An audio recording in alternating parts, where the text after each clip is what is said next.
Bet the board. What do you mean you don't bet? I mean, I don't bet. You know, I don't gamble. I don't. I never have, and I never will. Yeah, right. I'll bet you $20 I can get you gambling before the end of the day. You owe me 15 grand, pal. Pay him. Pay that man his money. It's the Bet the Board podcast. God likes me. He really, really likes me. In the end, I wound up right back where I started.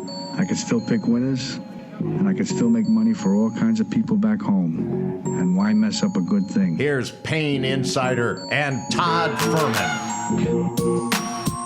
We are back, baby. It is officially preview season. Welcome into the Bet the Board podcast, powered by FanDuel Sportsbook.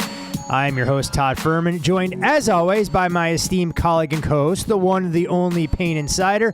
But before we get into the banter, I want to remind all of you, our loyal listeners, whether it's the first time you've landed on our podcast or you're joining us for another tremendous football season on the horizon, encourage you to go to FanDuel.com, use the promo code BetTheBoard. John Sheeran and the boys have all the numbers you'll need. College football win totals, odds to win conferences, week one numbers, all the NFL, so many great betting options available right at the tip of your fingers. FanDuel.com. Use the promo code BetTheBoard. And Payne, people ask me all the time, are you excited football's back? And I ask them the same question. Did football ever leave us? It feels like we were just recording, not even the off-season preview, but the Super Bowl edition last February. This is the earliest we've ever been here. I looked last season, our first preview podcast was June 30th. We're 2 weeks ahead of that schedule. There is no offseason anymore. That's officially not a thing. You get a couple weeks as a respite, then numbers start coming out. And I think it's really interesting this year, and I don't really want to. This was supposed to be a little bit of an intro before we dive into things, but that's never stopped us before. Get right into the brass tacks. Let's go. The bettors of importance that I speak with have more bets already placed than at any point in their remembrance, in their memory, because you're looking at a college football landscape where not as much returning production this season, coupled with the transfer portal bonanza. Oddsmakers didn't have as good a grasp on teams compared to last season, so there's a lot of varying numbers. And that's made line chopping and picking numbers off even more vital.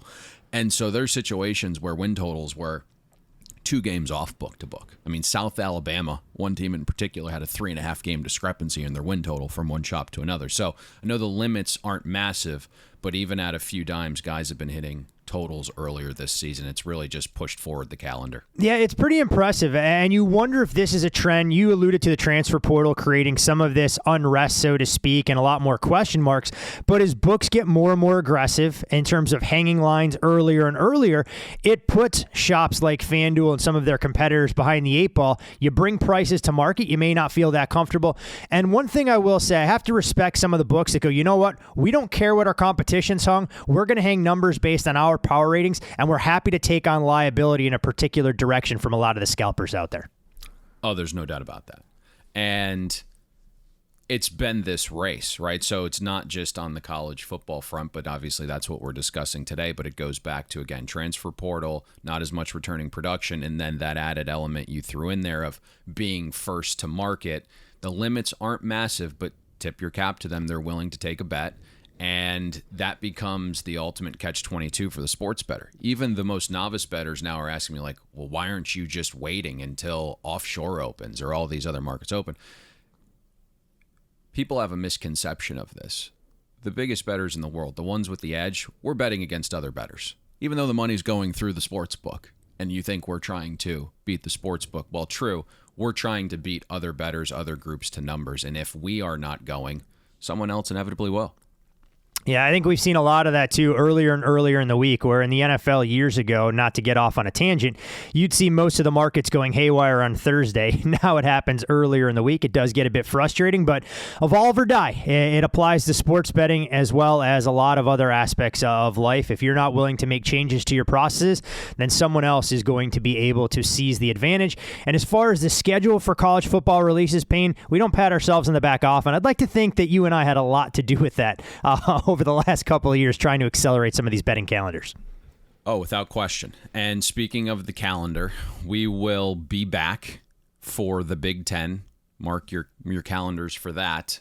July 7th. Does that sound right? Is that what I told you before? I mean, I'm on the road right now recording from parts unknown, but you're the guy that's taking his show on the road for the next 2.5, 3 weeks after we get this ACC edition knocked out.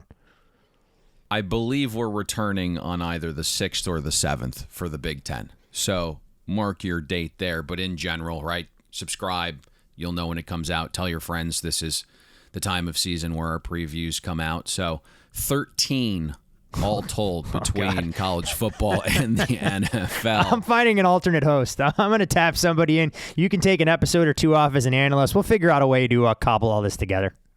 There we go. And the ACC, by the way, typically tends to be our largest preview because there's lots of unknowns, lots of teams within a couple games of each other. It appears to be far more competitive. I have more intel on Miami and Florida State. So these tend to be a little bit longer. Buckle up. Every team that we discuss will be time-stamped, including a best bet at the end. Yeah, and as you mentioned, as always, rate, review, subscribe, like the podcast, retweet the podcast, share it with your friends, your family, and enemies. Word of mouth is the best vehicle that Bet the Board has going forward, and that's the reason we continue to expand our preseason coverage, and can't thank all of you, our loyal listeners, enough for being with us along this crazy journey. But like you said, Payne, we have a ton of content to cover. Let's get right into it, but want to remind all of our listeners to follow you on Twitter, at Payne Insider. They can follow me there as well, at Todd Firm. Most importantly, at Bet the Board Pod for all of those off-season announcements. They'll be alerted as soon as those podcasts go live. And we'll start in order with some of the odds and teams that we have a lot of information on. So we can go to Clemson first, who finds themselves at $1.40 right now at FanDuel Sportsbook to win the ACC. They're a $2.20 favorite to win the Atlantic Division. Their win total checks in at 10.5. You do have to lay $1.25 if you want to go under. And this is a Tigers program that failed to make the college football playoff for the first time since 2014. We saw their offense really fall off the table at 5.2 yards per play, and a offense that just couldn't put points on the board, averaging less than 4 touchdowns per contest. Now, when you look through their schedule, this is a team that projects out to be favorites in 11 of their 12 games. Notre Dame on the road, the only one, at least on paper right now, that we might have a question mark about. But Payne, there are so many different ways to go, because one of the ways that Dabo Swinney has built this program into a juggernaut is continuity, but he's got a fresh face as an offensive coordinator. He's got a fresh face on the defensive side. And more importantly, there doesn't appear to be that level of confidence in a starting quarterback going into the season like we saw last year before DJ just wasn't able to produce. That doesn't sound like a team that needs 11 wins to win its win total right there. How that breakdown you gave us. All right, we're in and out of Clemson. On to Team B. Let's go. I think there's a decent amount to break down with Clemson. Specifically, their offense is probably the best starting point with Brandon Streeter, who you mentioned, getting DJ back on track, some of his metrics, along with the QB competition that's kind of going on. I think what's interesting with Brandon Streeter is he's been the Clemson, kind of been in that fold for 7 years now. And you mentioned continuity.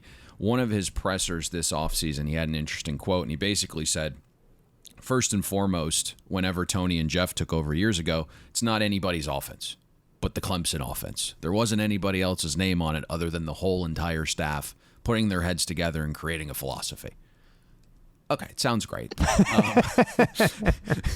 Players don't have to learn a brand new system. It's kind of this plug-and-play thing. You're in position to hit the ground running. I think the question I ask myself is, if Clemson's offensive philosophy is one of collaboration, where everyone puts their heads together, what did Brandon Streeter actually contribute last season in one of the worst offensive seasons during Dabo's Clemson tenure?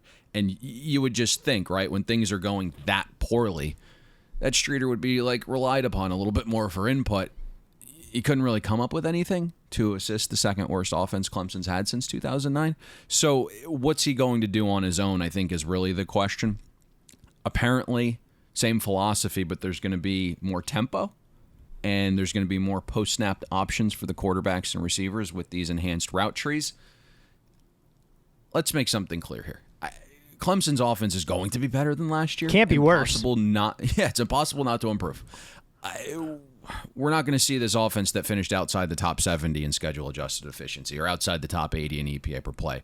The O-line group had poor injury luck. the best weapon in Will Shipley missed time. He was only a freshman. Receiver play regressed. Clemson's offense didn't really have that security blanket at receiver underneath. And I think the biggest thing was DJ. That's the elephant in the room. He was just super disappointing. And I think it was a little bit of a shock to people because you went back to 2020, and in the 2 starts, the positions he was put in, the competition he played against, he was really good, right? 2 of the top 3 quarterback performances Clemson had in that 2020 season. He's a 5-star kid. I think we just kind of all assumed he was the next guy in line for this, first-round NFL quarterback machine that Clemson's churned out. He ended up being the 15th best quarterback in the ACC, okay? 34% of his passes were uncatchable. That was the 6th worst mark among 119 qualifying quarterbacks.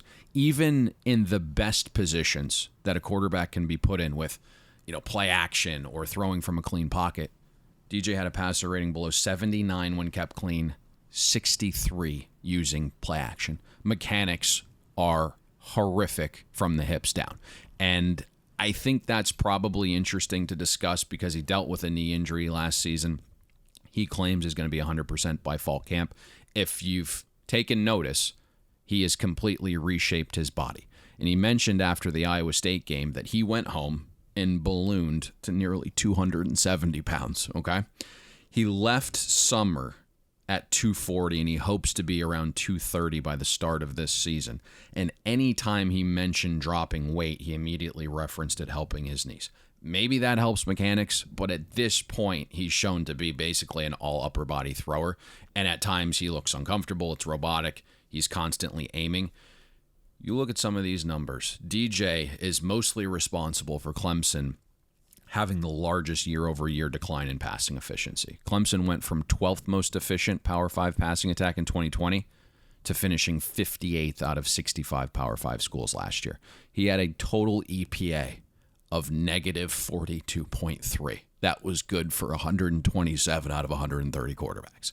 So I still think DJ's the week 1 starter. Dabo, I think, has given us the answers to that test multiple times now, right? He wants chemistry, to what you alluded to at the top. He wants continuity. You think about this. Taj Boyd didn't start day 1. Deshaun Watson didn't start day 1. Trevor Lawrence didn't start day 1. I think the leash is short. Dabo said something after the spring game, and I quote, DJ did nothing to lose his job. So it's not really a ringing endorsement by any stretch. Cade Klubnik, far better mechanics, looks more accurate, more mobile. Number 1 QB recruit in the country for a reason. He's just a little green with concepts and terminology, and he's still adjusting to college game speed. He struggled a little bit in the spring game. So who knows how quickly that transition may happen, but I don't think it's game 1. Whoever is under center, though, I would expect increased O-line play just by health alone. Clemson used 8 different starting O-line combinations last season. Once Will Shipley returned and the O-line got a touch healthier, if you look at their trending metrics, the run game came on the final few weeks. You have a new O-line coach in Thomas Austin who is elevated because he's younger and more relatable to the players. Word is he's going to slide former top 100 player and guard Will Putnam to center. Maybe Clemson snags another guard in the portal here over the next 2.5 months. I think with Shipley and an improved O-line, we're going to see an uptick in early down EPA. That's another area of Clemson's offense that was outside the top 80 last year. If you're pouring early downs and your quarterback has mechanic issues, watching him try to execute in known passing situations is not ideal, Todd. There's no doubt about it. Now, the one thing that Clemson has working in their favor, with no disrespect meant to ACC opponent Georgia Tech, you do have 3 de facto preseason games that gives you an opportunity to get things figured out before the schedule gets significantly more difficult at the end of September, with a road trip to Wake Forest and a home date against NC State that I know a lot of people have circled on their calendar.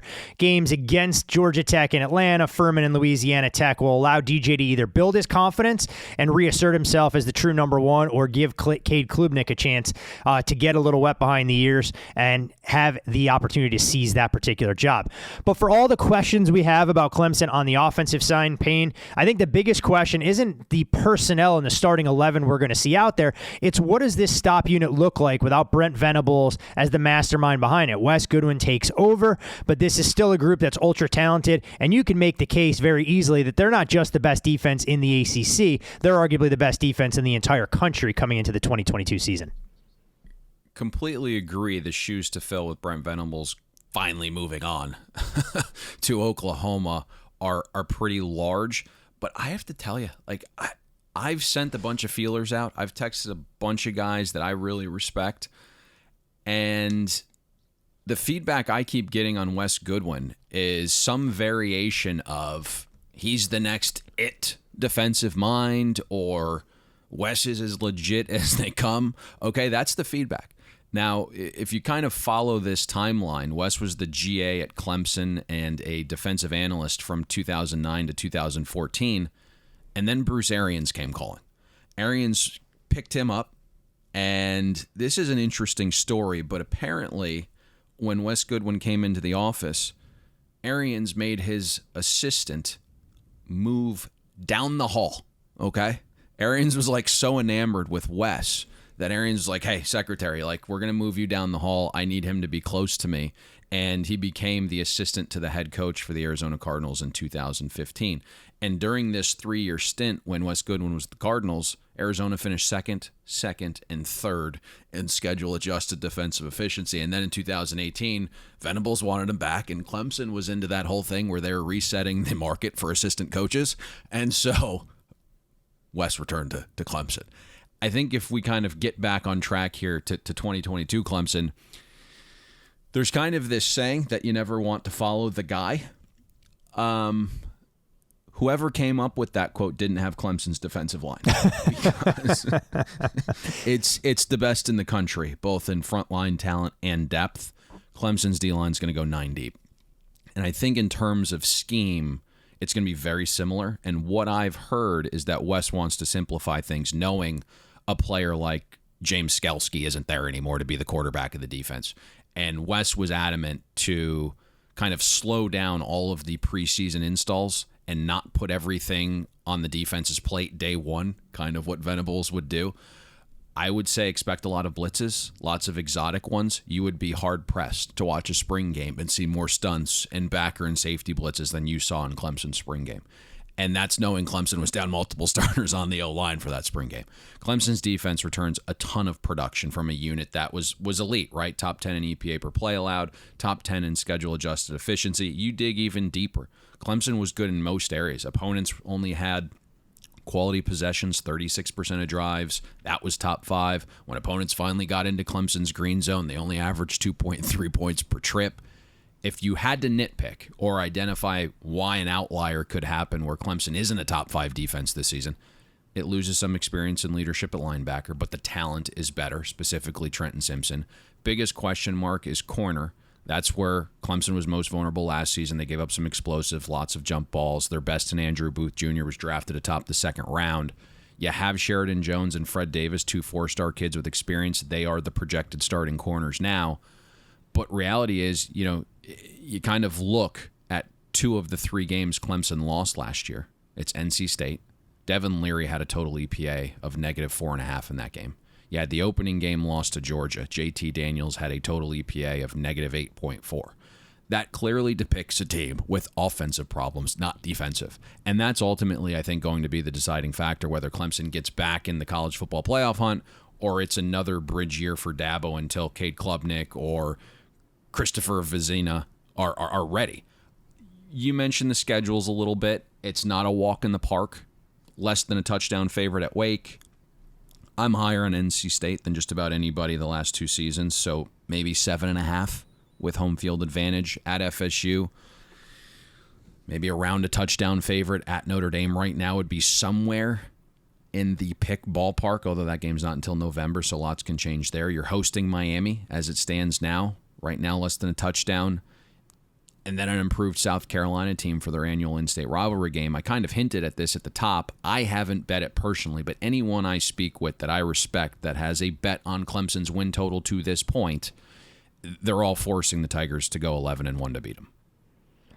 Yeah, I mean, I think you look at it And the college football these days, you've talked about it at great lengths. If you can't move the football in the college game offensively, it doesn't matter how great you are defensively, because even the best stop units are going to be vulnerable to giving up 21 to 24 points on the occasional Saturday throughout the course of the fall. And if DJ and company can't get on track, to your point, talking about the schedule, there are more than capable offenses in the ACC that can push this Tigers bunch. It'll be very interesting to see if this team can return to its rightful place atop the ACC, or if it's another year toiling in mediocrity as far as the Clemson gold standard is concerned. And to your point, 10-2 for Clemson is mediocrity. It's 11-1. It's ACC titles, and it's college football playoff berths. But you did mention one team potentially capable of knocking Clemson from its perch. And while you may be high on NC State, if you look through social media, you read a lot of the articles out there, there are a lot of people buying stock in Dave Dorn's bunch in Raleigh. NC State finds themselves listed at 8-1 to win the ACC at FanDuel Sportsbook. They're 5-1 to win their division, and their win total sits at a robust 8.5 over, lay $1.80. I did see some 8s in the market juiced over. Those quickly disappeared. And NC State will come into the season as a program focused on winning its first ACC title since 1979. But it is a program unfamiliar with such high preseason expectations, and you always wonder if pressure can burst pipes. They have a ton of starting experience that'll return. They did have a small recruiting class, and actually the worst finish for them in the composite ranking since 2011, but that shouldn't deter you from how you'll look at this bunch going into the season, knowing that you have arguably one of the ACC's best quarterbacks in Devin Leary under center, and a defense that returns some real difference makers, specifically at the linebacker position. Listen, there was not a single Power 5 team we felt better about to the upside than NC State last season compared to market. The win total was 6, and the Wolfpack ended up being 4 points away from 11 regular season wins. And you mentioned the vibe, right? It's ACC championship or bust. And you can kind of say, and you did hint at a little bit, it's different when you go from the hunter to the hunted. This is still a bunch of players that came back to accomplish something they've never done before. And so I truly think, you mentioned Dave Dorn. I know we talked a little bit about him off the podcast, and we'll PC it up a little bit more here forward facing. But I do think NC State's peak is reliant upon Dave Dorn and Tim Beck being willing to lean on Devin Leary even more. There weren't a ton of people high on Dave Dorn when he was hired, and now suddenly he has the most 9-win seasons in program history, and everybody wants to crown him. But Dorn's not elite, and he has some serious deficiencies. You have a defensive-minded coach, so this isn't going to shock people, but too much running relative to efficiency output, right? You can't be 55% pass when you're top 20 in EPA per pass, but outside the top 100 in EPA per rush. And I am absolutely stunned in a weak draft class, Devin Leary didn't come out, because he can do a little bit of everything. He's mobile enough, and as a thrower, whether Devin Leary was kept clean, whether he's blitzed, threw with play action, or needed to be precise on intermediate throws, he was elite in each of those 4 categories with a 120 or better passer rating. It's rare you have a quarterback willing and capable of pushing the ball deep, but only 1.8% of his passes were turnover worthy. Aggressive, but valued the football. Just super duper rare. The 2 question marks for NC State's offense are replacing left tackle Ike Ekwonu, 6th pick in the NFL draft, protected Devin Leary's blind side. Ike was the best run blocker in that class. NC State also loses top 2 running backs, although I do like Houston if he can stay healthy. But I guess my point here is lose your best run blocker, lose your best 2 running backs, and you were 79th in opportunity rate last season with those 3 players, right? And we've talked about opportunity rates, basically the percentage of carries that gain at least 4 yards when 4 yards are blocked up. So it does scare me that Beck and Dorn run too much when it's not efficient and could actually regress this season. The second question mark is also a Dave Dorn thing. He is on the opposite end of the 4th down decision-making process spectrum, right, compared to like a Chargers coach, Brandon Staley. If you have a quarterback like Devin Leary, his value isn't just production, but also making your life easier as a coach with decisions. So Dave Dorn can't constantly punt in middle of the field or opponent territory this season. NC State was actually one of the leaders and lost EPA due to punts in the entire country a season ago. When you have Devin Leary, that's a luxury. Use him, right? Use him on early downs so he doesn't have to constantly bail you out on third. Don't take the ball out of his hands on fourth down and plus EV situations. When you have an offense that averaged 4.2 points per trip inside the 40 like NC State's offense did last season, and you're frequently punting from the opponent 48 and 46, you could see how that would be suboptimal, Todd. So it's just let Devin Leary take this thing over, and I think you can play at the peak and match some of the expectations. If not, and you're just going to run it into like a brick wall, that's partly the reason this win total is like 8.5 juiced to the over and 9, right? It's not on a level of like a Clemson. So that's the interesting debate here is, well, publicly, there's a lot of love from gambling Twitter. The markets aren't pricing them at a necessarily ridiculous level, to be honest with you. And I've seen a lot of respected power numbers, right?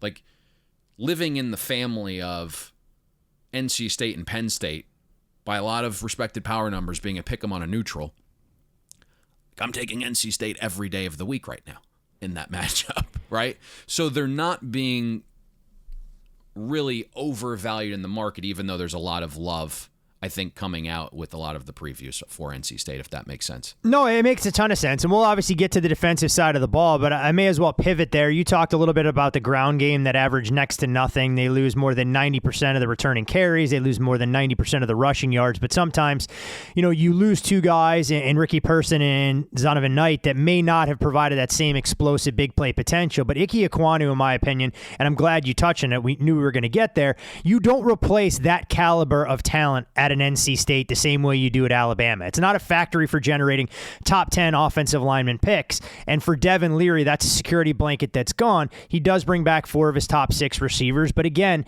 from watching NC State last year, there's nobody that keeps defensive coordinators up at night. There's nobody that you have to scheme for.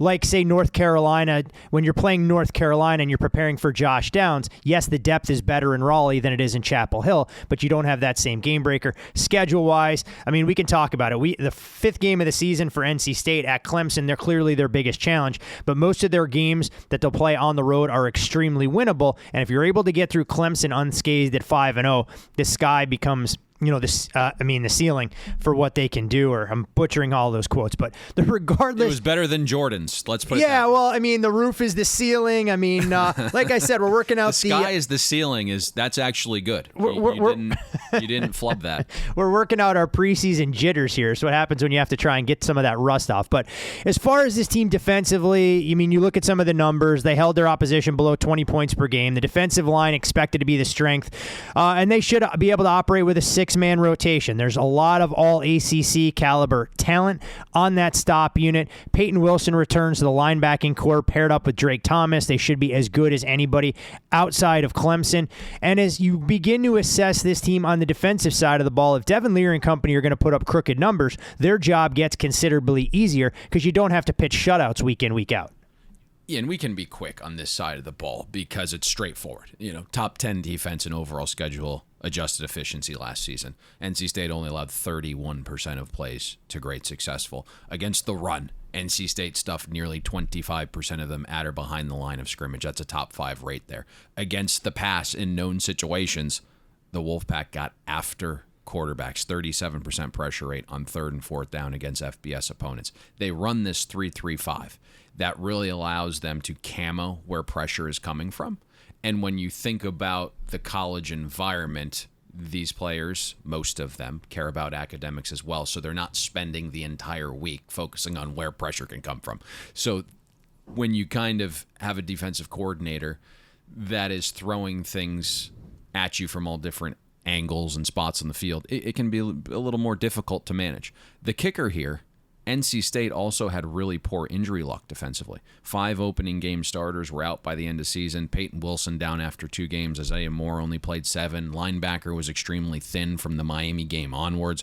But you have a situation this season where the top 8 guys in snap count return. Cyrus Fagan last season, the projected starting safety, only played 2 games. Dave Doran has so many guys that played meaningful snaps, and everyone came back. He said the most difficult part defensively this season will be finding everyone playing time. If the Wolfpack defense doesn't finish top 15 in schedule-adjusted efficiency, it will be a wildly disappointing season. And to your point, only a dog at Clemson, favored in the other 11 games, about a 6.5-point favorite by our numbers, hosting Wake. This has the makings of a really, really good football team. Now, always variance in a sport like this, right? Somehow Devin Leary gets injured, throw it out the window. But if he is under center and healthy at quarterback, they have just as much of a chance to approach a win number similar to Clemson's. Hey, it's like we said, ACC title or bust for NC State. When you get that caliber of quarterback, you bring back so much returning production. And to your point, they were extremely unfortunate on the defensive side of the ball a season ago. They check every box that you'd want for a potential conference champion, especially a team offering a price tag of 8-1, which is always interesting. And it segues into a team on the other half of the draw in the Miami Hurricanes, where optimism is through the roof with the hiring of Mario Cristobal, the return to greatness, the mantras, and everything else you're hearing from Coral Gables. Miami finds themselves 6-1 at FanDuel Sportsbook to win the ACC. They're $1.50 favorites to come out of the Coastal Division. Their win total sits at 8.5. You do have to lay $1.20 if you want to go over the total. And when you look at what Miami has done, you give Mario Cristobal $8 million to make it happen and return this program to its previous glory. A new athletic director brings back a lot of familiar faces, including the likes of Alonzo Highsmith coming over from the Seattle Seahawks, helping to restore the legacy.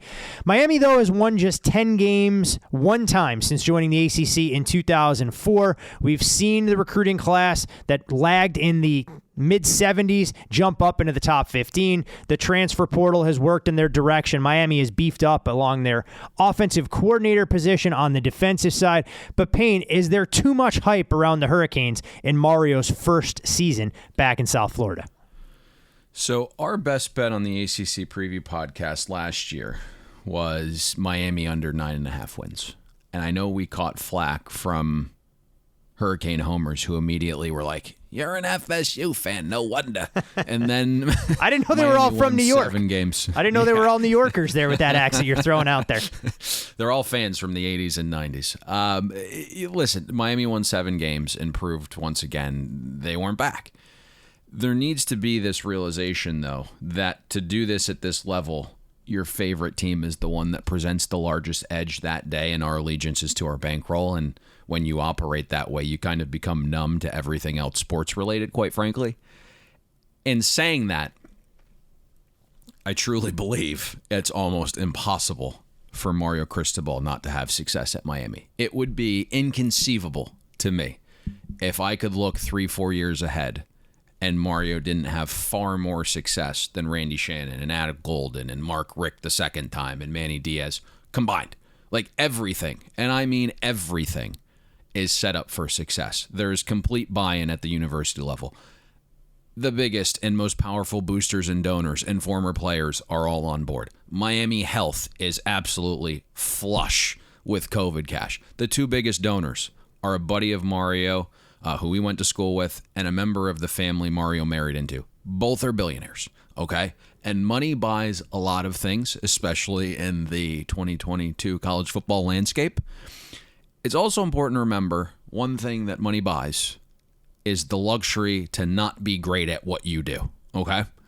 And so Miami and Mario have all the money. They operate in the most talent-rich state in all of college football. In day one, Mario built the most expensive staff in the entire ACC with that money. And when you think about NIL deals and kids getting money for the very first time, it won't be taxed at similar rates to other schools in other states. Miami went out, and you mentioned the new AD, Dan Radakovich. They paid 2 times more than what anyone else would have paid him. Dan is overhyped relative to cost, but you did get an AD whose full-on focus is football. Just ask anyone at Clemson. Every other program was dog shit. And the landscape is great as well, right? The ACC Coastal has routinely been one of the worst Power 5 divisions. Now, that likely changes with realignment, but it's where Miami plays as of now.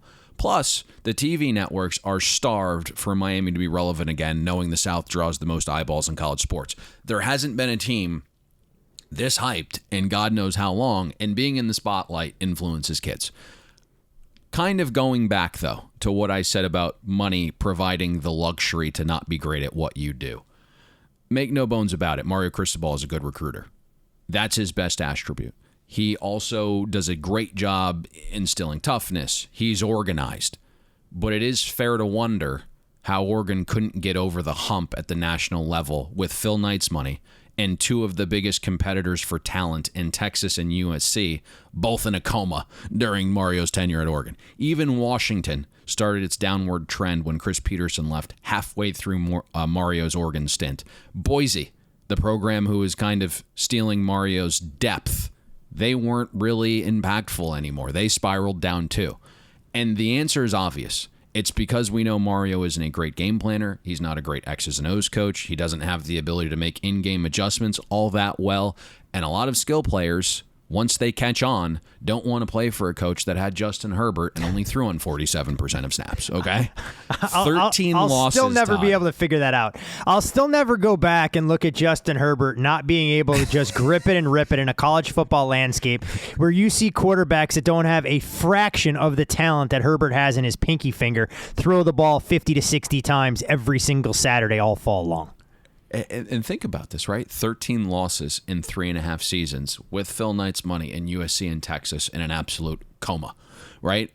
If you have any thoughts on the direction of Miami's program, like go for it, or you can kind of steer the ship into the offensive and defensive breakdowns. No, I mean, like you said, I mean, the glitz, the glamour, everything is there. There are now no longer any excuses for Miami not to be relevant, especially when you reside in the ACC Coastal Division. But to try and get all of that talent to materialize, to allow Mario to delegate to the offensive side specifically, and I think this is a best place to start, to Josh Gaddis, who they gave a king's ransom to come over and work with a guy getting a ton of Heisman hype in Tyler Van Dyke, who was absolute nails in the latter portion of last season for a Miami team that could have easily cashed in their chips and said, you know what, we're done, things are over, but finished last season with nearly 3,000 yards, a 62% completion rate, 25 touchdown passes to just 6 picks, and over his last 6 starts threw 20 touchdowns while only getting intercepted 3 times.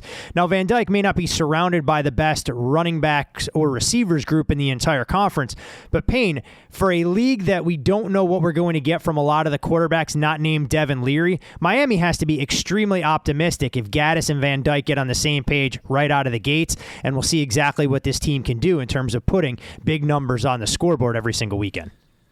So you mentioned Gaddis, and that is a fantastic place to start, because he was not Mario's first, second, third, or even fourth choice.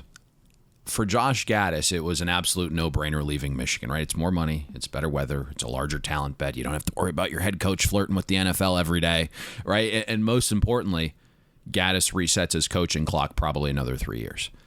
But if you follow Michigan football, when Gaddis got his extension last summer, people were shocked.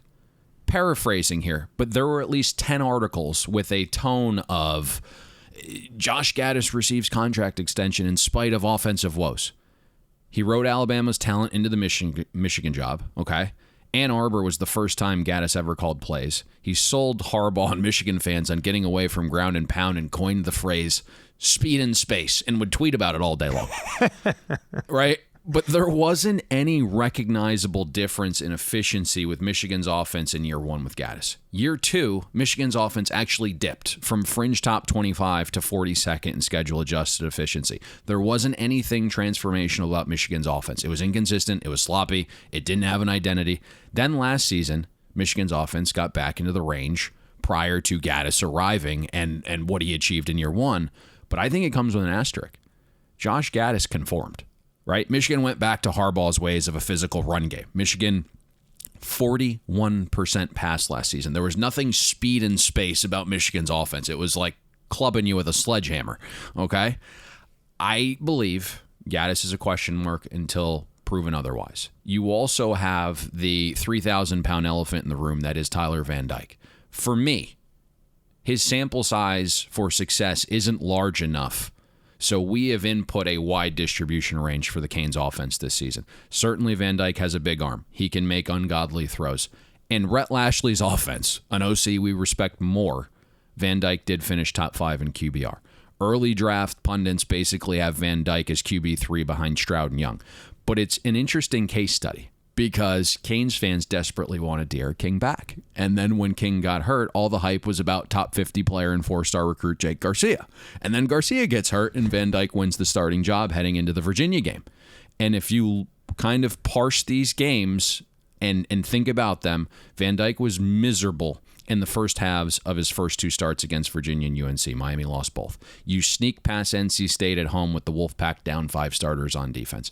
Van Dyke was on fire against Pitt early, and they barely hung on late because he wasn't great in the second half.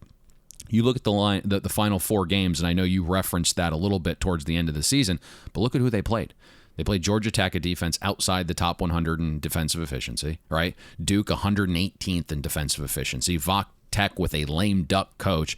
And then your biggest rival and the defense trending best that Van Dyke faced late was FSU. Van Dyke had a negative EPA per play the first 3 quarters of that game. So my point is, I don't think the best practice is just to assume Van Dyke's in the same ballpark as Stroud and Young. I kind of want to wait, see, make some large adjustments if need be as we get more data. It didn't look great in the spring game. And you kind of look at the rest of the offense, and we'll go quickly there. I would expect more running from Miami, and people are probably going to cringe at that idea, knowing Miami's O-line was not very good last season. They were outside the top 90 in line yards, opportunity rate, stuff rate allowed, EPA per rush last season, you name it. But that's Mario's way. And now because the O-line isn't big and there's only really 3 sure things on that unit, what I have heard, it's going to be more about angles. It's going to be more pulling, more doubles. This really isn't the O-line style Mario wants. He wants bigger guys, right? But I would expect improved O-line play with one of the best teachers in Alex Maribel, who you referenced. You have Jalen Knighton out of the backfield. You still have Will Mallory, Arroyo at tight end. Then you have Van Dyke's roommate, Xavier Restrepo, in the slot. That's basically going to make up most of Miami's passing game. The biggest question mark past the offensive line is outside receivers. You get Frank Ladson, who transferred in from Clemson, very much a one-trick pony. Deep shots off play action could work to Ladson there. When you look at Van Dyke, that's really where he was good. 11 yards an attempt off play action last season. You have Keyshawn Smith kind of improving, but averaged less than 1 yard per route run. Jacoby George is far and away the most talented of the group. If he can fix the 20% drop rate, he is going to be Miami's horse by season's end. I think the positive here, Todd, outside of Texas A&M, Miami's offense does not play a defense projected inside or top 40 in efficiency until game 9. And if you remove A&M and the projected defensive efficiency rank from September through October for Miami is outside the top 85. So there really isn't some type of massive defensive test the first 2+ months of the season to where this offense can't hit the ground running, but we'll see if it does. The amount of disrespect and shade you're casting in the direction of Gene Chizik trying to take over in North Carolina for Jay Bateman. Yeah. But yes, the trip to College Station week 3 will clearly be the biggest test and a greater indication of exactly where Miami is early in the season.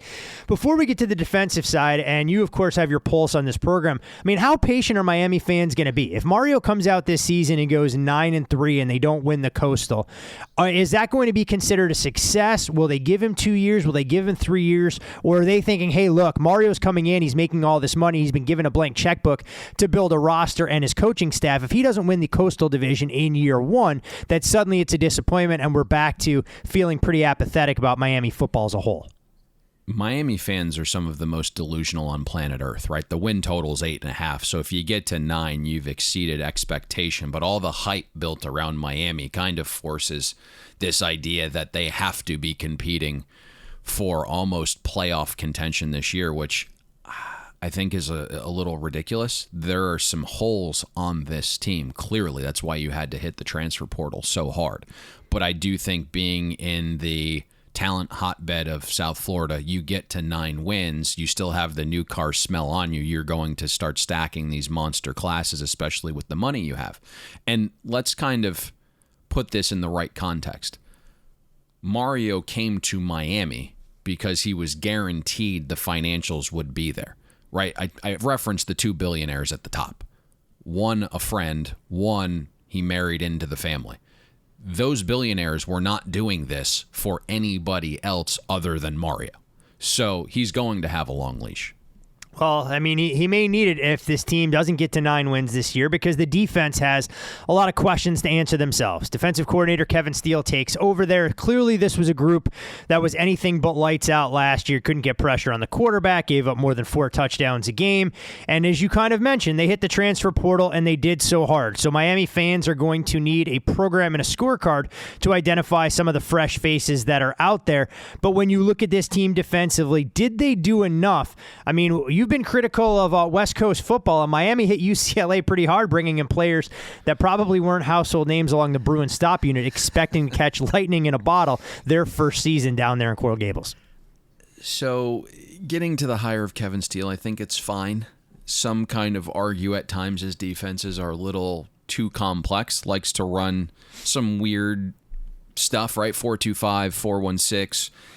If you do go back to 2019 and Kevin Steele's best season at Auburn, when the Tigers finished 5th in schedule-adjusted defensive efficiency, he was the guy that came up with the 3-1-7 to really give LSU's historic offense trouble. Held Joe Burrow and company to 23 in Death Valley. They threw up a bagel in the first quarter of that game. Joe Burrow referenced how difficult it was. In 2020, though, Auburn's defense dipped to 30th. And at Steele's stop before Auburn, he spent 1 year with LSU in 2015. That defense went from 5th before Steele got there to 34th in defensive adjusted efficiency with Steele. So again, kind of this wide range here. You're mentioning and referencing some of the players that are on the current roster. They're not the best, right? Like Miami's front 7 isn't all that talented.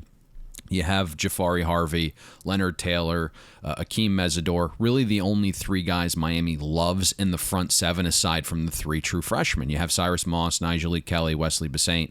Who knows what that trio's contribution will be in year 1. There's just a lot of like small body gap shooters, not necessarily the profiles that Mario or Steele like from their defensive linemen. At its core, though, defense takes energy and effort. And players have bought in. And ultimately, that will increase the physicality and the defensive production. Really needed because Miami was super soft last year. One of the worst tackling teams in the country, graded out 128th out of 130 teams in tackling, bottom 10 in missed tackle rate. That was really the reason Miami gave up so many explosive runs. They were outside the top 75 in EPA per rush allowed as well. Linebacker is a massive concern, especially losing out on Tatum Bethune. The corner situation improved as spring went along, but I know Mario was panicked by that position early on and was trying to add a body there via the portal or JUCO. But again, stock arrow up on Miami's defense simply because of buy-in and effort. Plus, again, my goodness here. Look at the schedule of offenses Miami plays. You get FCS Bethune-Cookman, MTSU, Southern Miss, and Duke all projected outside our top 100 in offensive efficiency. Georgia Tech, Va-Tech outside our top 65. A&M, Clemson, and FSU outside our top 35. The 3 teams on Miami's schedule projected to have the best offenses are simply because of priors, okay? All 3 are going to take a step back, and I'm looking at Bill's sheet right now. Bill Connolly, his projections thought. Virginia 7th, Pittsburgh 20th, UNC 11th. Virginia returns less than 5% of its O-line production. Pitt loses Pickett, Addison, and an OC. UNC replaces its most prolific quarterback in program history. Individually, I would bet large sums of money those offenses finish worse than Connolly's projections, Todd. Well, I mean, Brennan Armstrong could be running for his life. He may have to be his own blocker, his own running back, and his own wide receiver in Charlottesville. So I would echo those same sentiments. And the other thing, too, when you look at Miami's schedule, yes, they have that non-conference date at Texas A&M as one of their road games. But as far as the games that they'll play on the road in conference, you'd prefer, you go, hey, Clemson's on the other half of the draw. It's not a death knell, but going to Virginia Tech, to Georgia Tech, to Virginia, and playing everybody else in your own building is something that I think will pay dividends and work in their favor. But to your point, it's all about being overvalued or undervalued in the betting market. Miami's expectation coming into the year is 8.5. So Canes fans out there listening, if you go 9-3, you exceeded odds maker expectations, and that should be considered a success. Miami's biggest rival, a program near and dear to you, Mr. Payne, the Florida State Seminoles, 30-1 to win the ACC. 18-1 to win the Atlantic Division, and their win total sits at 6.5 flat, which means even if they underachieved in that department, they still could get to the postseason at 6-6. Mike Norvell continues to overhaul the roster, bringing in a slew of transfers over the last couple of seasons, but a lot of buzz around this team, Payne. Is this roster ready to be considered a top 30 or top 40 group with the way it's trending, knowing that they have a lot of productivity to replace on the defensive side, but you have to be optimistic about Jordan Travis returning to man the ship on the offensive side? So I think similar to Miami, we probably should start with program direction and Mike Norvell specifically, because from the outside, there truly isn't an understanding still. I'm seeing Mike Norvell as one of the top coaches on the hot seat. Internally, we all knew the hurdles Norvell had to overcome, and you kind of map this outline, right? 2017, Jimbo stopped recruiting the 2018 class because he was on his way out. 2018 is a transition class with Willie Taggart. The data is overwhelmingly poor on transition classes. They're horrific in hit rate. 2020 is another transition class for Norvell in his first year. 2021 is a COVID year. This past season, 2022, is Norvell's first true class and the first time in his entire tenure that he could go out in the summer and be able to hit the road and evaluate some talent. Within that 100 miles of crap that Norvell's had to kind of claw through, you have all these shortcomings and misfortunes on the field with players. You lose in overtime to Notre Dame to start last season. That caused FSU to kind of misjudge its team strength a little bit, and so you lose on the final play to Jacksonville State because your game plan wasn't for Jacksonville State, but for future opponents. And then in the fashion FSU lost, it runs on loop on every social media platform to where it becomes kind of tainting to the FSU brand. You can't get a stop late against Clemson for an upset. One of your few ace recruiters with ties all over the country in Kenny Dillingham gets plucked off because Dan Lanning gets the job at Oregon.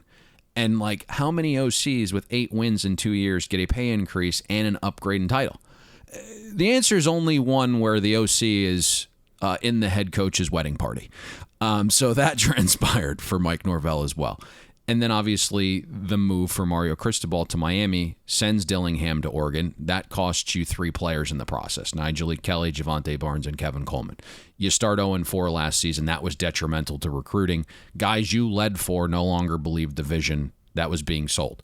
And then within the last 9 months on the recruiting trail, the on-field production has lost guys you led for as well, right? Elijah Pritchard, Aluba, Trayvon Williams, Jaleel Skinner. 0-4 hurts that. The production is why you can't land a legacy commit at a position of need like Marvin Jones Jr. And then the bad luck unfolds, right? You lose Travis Hunter in this anomaly situation. Let's see if that anomaly starts a snowball effect in college football. Deion did not pay for Travis Hunter. He went to Jackson State purely because of the academic merits and a desire to restore HBCUs to their rightful place among the college athletic pantheon of hierarchy, whatever term you want to use. That is correct. Okay, just wanted to clear the air there. FSU's NIL packages were also late getting set up. So, you lose Tyree West as well at like the 23rd hour along with Wesley Basaint. Then you get this random car accident that happened. FSU finally has a 5-star offensive tackle in their grasp with the Marius Mims. And while on the visit, his best friend unfortunately passes in a car accident. The visit gets cut short. The Mims family decides to stay in Georgia to be close for their family friends. Your projected number 1 receiver this season in Winston Wright Jr. gets in a car accident that requires surgery. Has not gotten back on the field to this point. Let's see if that progresses in a manner where he could be back for the LSU game. Not sure. The point here is Mike Norvell has kind of helped build the foundation and culture back. FSU is clearly more organized. The on-field product hasn't built back quick enough for some, and so the new car smell is gone. FSU is the third dog at the bowl. Both Florida and Miami have that new car smell with their coaching changes, and then you still have Bama, Georgia, and Ohio State at their highest peaks, still picking off the elite players in the state. So the vision Norvell was selling on the recruiting trail doesn't work after 2.5 years, and only half your staff can actually recruit. So now it becomes proof of concept and seeing it happen on the field. And that's why, to your point, they hit the transfer portal so hard. And this has to be a year where you get to 7 wins. And the national sentiment, to me, is wrong that this will be Norvell's last year if they don't get there. Now, I guess anything's possible if this catastrophic 2-10 type season unfolds. I don't think it will. But Florida State desperately needs a winning record this year. If not, Norvell will be a lame duck coach next year. And I think really you need to think about this the right way, because a lot of people seem to hate Norvell. Whether you love or hate him, one thing is unquestionable. If it doesn't work out and a new coach comes in over the next 2 to 3 years, that coach will start his journey in a far better position because of Mike Norvell. How important, when you look at Florida State's schedule, is the Week 2 game against LSU in New Orleans to try and restore some of that legacy and create optimism early on in a campaign where if you win that game, there's no reason to believe you can't beat Louisville on the road, which won't be easy, take care of business at home against BC, and then set up a schedule where maybe you go in 3-1, 4-0, and before you see Wake Forest at NC State and Clemson, a pivotal 3-game stretch that could define what this team is capable of accomplishing. One thing we said last year is you had to start well for the recruiting class, because once you get to October, in the early signing period, most players know where they want to go at that point. So it's vital to start. You'd rather start good early than end hot, right? The LSU game's massive, both in perception, plus you get them at the right time, right? This is year 3 for Mike Norvell. And you have a first-year coach in LSU that had to hit the transfer portal very hard. So that is a monster game for them. You can tell how important of a season it is, right? Not just the transfer portal, but Mike Norvell is going to call plays this season. And you look at the one area, as Mike Norvell, a former receiver, what did he do, right? The receiving core, it was upgraded via the portal. So you bring in a Micah Pittman, a Winston Wright Jr., a Johnny Wilson, a Deuce Spann, all into that receiver room. I think what's interesting when you start to look a little bit at the offense as well, O-line has improved there. The floor of the receiver room has elevated. You're hoping 4-star Malik McClain has to take that next step. You're hoping that Destin Hill shows up on campus here pretty soon. The floor of the receiver room's higher. The floor of the O-line is higher. You look, only one receiver last season for Florida State averaged more than 1.4 yards per route run. The most efficient pass catchers were running backs. So basically in the Mike Norvell offense, how it operates, he sets up his wide receivers in position to win one-on-one battles, and there just weren't a lot of guys that could win those last year. Florida State still does not have a natural tackle starter. But again, I think the floor gets raised with the transfers. You have Bless Harris, Caden Lyles, Demetri Emanuel, along with the 3-4-star freshmen along the offensive line.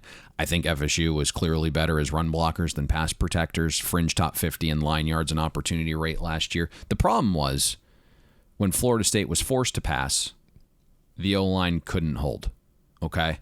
2.3 seconds until pressure arrived in known passing situations. In total, 159 pressures allowed, a 37% pressure rate allowed for Florida State's O-line. When you parse through all the downs and focus only on third down and known passing situations where defenses kind of pin their ears back and get after the quarterback, your lack of a natural tackle showed itself. FSU allowed 44% pressure rate and an 18% sack rate on that third down.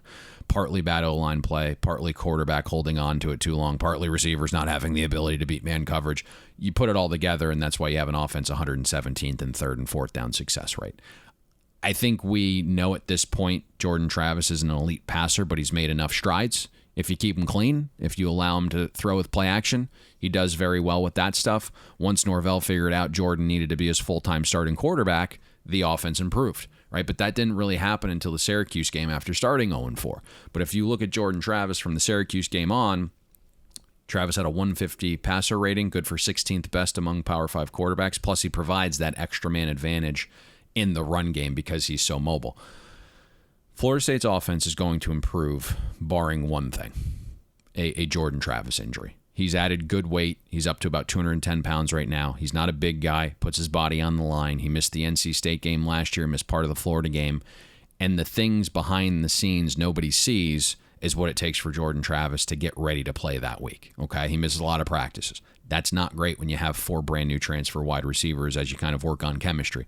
A.J. Duffy is a true freshman. Tate Rodemaker isn't good, but improved enough to where Florida State couldn't thread the needle for a transfer quarterback. FSU couldn't find someone better than Jordan Travis once Dillingham left for Oregon. But there's not a lot of quarterbacks wanting to transfer to a school to become a backup again. So FSU could legitimately win 2 games if Jordan Travis gets injured, right, in the opening weekend, or gets injured in the LSU game. The other hurdle offensively, Todd, NC State and Clemson are on the schedule. 2 defenses we project in the top 10, 4 more defenses in our top 40, and an additional 3 defenses that are fringe top 50. So the schedule of defenses is quite daunting for FSU's offense. Defensively, I mean, we know about Jermaine Johnson's drop in the draft. Some people had him forecasted going inside the top 10. I think he becomes a steal where he ends up coming off of the board. But not only does Florida State lose him, they lose Keir Thomas as well. Duo combined for 112 tackles, 18.5 sacks, and 30 tackles for loss. You look at the current defensive ends on Florida State's roster, and it's not exactly the deepest group by any stretch of the imagination. Now, in the defensive backfield, maybe there's reason for optimism. I mean, you read some of the prognostications out there. They're calling this safety tandem arguably the program's best since 2017 when Derwin James was back there alongside Trey Marshall. Defensively for Florida State, do you feel like there are a lot more dudes capable of making plays and forcing disruptions, havoc plays, and the occasional turnover to set Florida State's offense up for a little bit of success? There is no Derwin James out there. Let that be clear. I spoke with Brad prior to FSU's spring game. And at that time, Connolly projected Florida State to have the 11th best defense this season. It's now dipped to 15th. Personally, I'd do backflips if this is a top 25 defense. No doubt, Florida State's defense came on late. Adam Fuller finally appeared to have a clue. 5 of the final 6 offenses were held to a 39% success rate or lower. Whispers of Randy Shannon being extremely helpful in that late season improvement, which is ultimately why Shannon received the promotion to linebackers coach. I'm not a Randy Shannon guy, so TBD on how helpful he actually was. Projecting ahead, though, and to your point perfectly, FSU loses 77% of its defensive end pressures, 81% of defensive end sacks. Jermaine Johnson, first-round pick. Keir Thomas, former SEC caliber player, 5th-year senior, now with the Rams. I like Jared Verse. He has all the talent to be great, but he's transitioning from Albany to the Power 5. It's a big leap. Adam Fuller's kicking Dennis Briggs to defensive end because the interior of the line, of the defensive line, is set. But past those 2 guys, it's Derek McClendon for depth, and that's it, unless redshirt freshman Patrick Payton makes a leap or depth is added in the portal over the next 2.5 months. Tatum Bethune was a huge score at linebacker. He's been the star of camp. Bethune will have defensive tackles and Robert Cooper, Fabian Lovett, Malcolm Ray to kind of keep linemen off him, which he didn't have from the D-tackle position at UCF. Jamie Robinson and Akeem Dent, to your point, will fight for the best safety duo in the ACC. Amarion Cooper, Kevin Knowles, they're slotted in as your starting corners, but there's variance there without a ton of starting experience. The 2 true freshmen in Sam McCall and Thomas look the part and both could contribute this year. But for me, Todd, between Adam Fuller and Randy Shannon's coaching ability, losing 2 NFL defensive ends, 3 of the top 5 corners being some version of a freshman, Mike Norvell getting unlucky again with Devin Leary, Sam Hartman, Phil Yurkovich, and Malik Cunningham all coming back when they could have left for the league. This isn't a fringe top 10 defense in my mind. And just to be fair and call a spade, this win total did open at 7.5. Sharp money has hit it under, and that is why when we started the discussion, Florida State's win total was at 6.5. Going to be interesting to watch and see what this program can do when you talk about some of the competition increasing in state, specifically with Miami and Florida that you referenced at the top of the breakdown. We'll see what Mike Norvell is able to get out of Jordan Travis offensively, and more importantly, how this defense can manufacture pressure on the defensive side to take some of the burden of proof off of that defensive backfield that has a high level of inexperience, at least early on, and no greater illustration than what we'll see in a neutral venue of sorts, relatively speaking, in New Orleans against LSU. From Florida State to Wake Forest, one of last year's ACC title game combatants, and the Demon Deacons listed at 16-1 to win the ACC at FanDuel Sportsbook, plus 750 to come out of the Atlantic, and their win total sits at 8.5 flat. Defending division champs obviously play with a target on their backs. They are top 50 in returning production. Didn't do much in adding reinforcements via the transfer market. You look at the recruiting, continues to be at a low level among some of the major programs. Arguably its worst finish going back pre-2005, but Dave Clawson continues to get more with less, and he enters his 9th season at Wake Forest. Finally improved his career record on campus to better than 500. When you look at Wake Forest, Payne, they weren't a defensive juggernaut last year, and the key cog in their system, Sam Hartman, returns, coming in off of a second-team All-ACC campaign, and he's got a chance to break all sorts of campus records, and with 35 touchdowns can find himself first all-time in the conference as far as touchdown records, surpassing Taj Boyd. Wake Forest Demon Deacons, flash in the pan last season, or are they able to repeat and replicate what they did on the offensive side? Somewhere in the middle. And I think we can probably debate Hartman's NFL prospects until we're blue in the face and if he's a system quarterback. But undoubtedly at this level, in this system, Hartman's the straw that stirs the drink. And I think Wake Forest has this unique but simple offense, and that kind of provides this combination of being unfamiliar to its opponent, but it's easily repeatable from an execution standpoint. And so Wake returns the most offensive starters in the ACC. Ja'Cory Roberson is gone. He finished 5th in passer rating on deep throws among receivers with at least 100 deep targets. Roberson also had the 4th most receiving yards of any receiver the last 2 seasons combined, but he went undrafted, okay? Donovan Green, who was injured last season, is the highest-rated receiver recruit Clawson has ever had. I would expect Green and A.T. Perry to be arguably the best 1-2 outside receiver punch in the ACC. Lots of experience along the offensive line, although Wake lost its best and 4th-round pick, Zach Tom. And there's not a ton of reliable depth behind that starting 5, so you may have to kind of monitor the attrition that kind of unfolds there throughout the course of a season.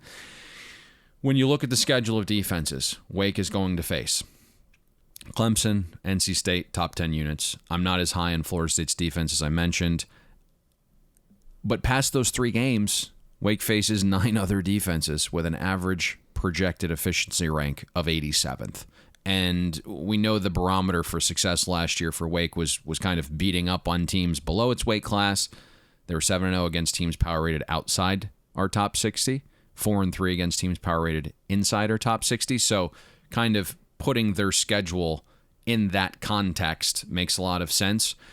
There's a couple things that point to offensive regression, though. And for a Wake offense that finished 9th in S&P Plus last season, as highly recruited as Donovan Green is, I'm just not sure you can put up the production Roberson had. You wonder if A.T. Perry can repeat last season's output. It was kind of that first-year surge for him. You have Christian Beal-Smith, Wake's leading rusher the last 2 seasons. He transferred to the SEC. Again, Zach Tom gone. Wake loses the most accurate kicker in NCAA history. Sam Hartman's EPA on 3rd down doesn't necessarily seem repeatable either. And if you really watch these games and dig into the numbers and try to find messaging within the numbers, towards the end of 2021, defenses realized they needed to challenge Sam Hartman and force him to make contested throws. So if you look, Hartman had a 1.2% interception rate the first 8 games of the season. All of a sudden, defenses were playing a little bit tighter coverage. They were sending a little bit more pressure. His interception rate soared to more than 5% over the final 5 regular season games. So if we think there's going to be slight offensive regression here, which I do predict, the defense has to go from kind of horrific to bad to pick up some of that slack, Todd. Well, you mentioned the defense, and they allowed more than 31 points per game in league play last season. They couldn't stop the run any more effectively than they could stop a nosebleed, giving up nearly 200 yards a game allowed.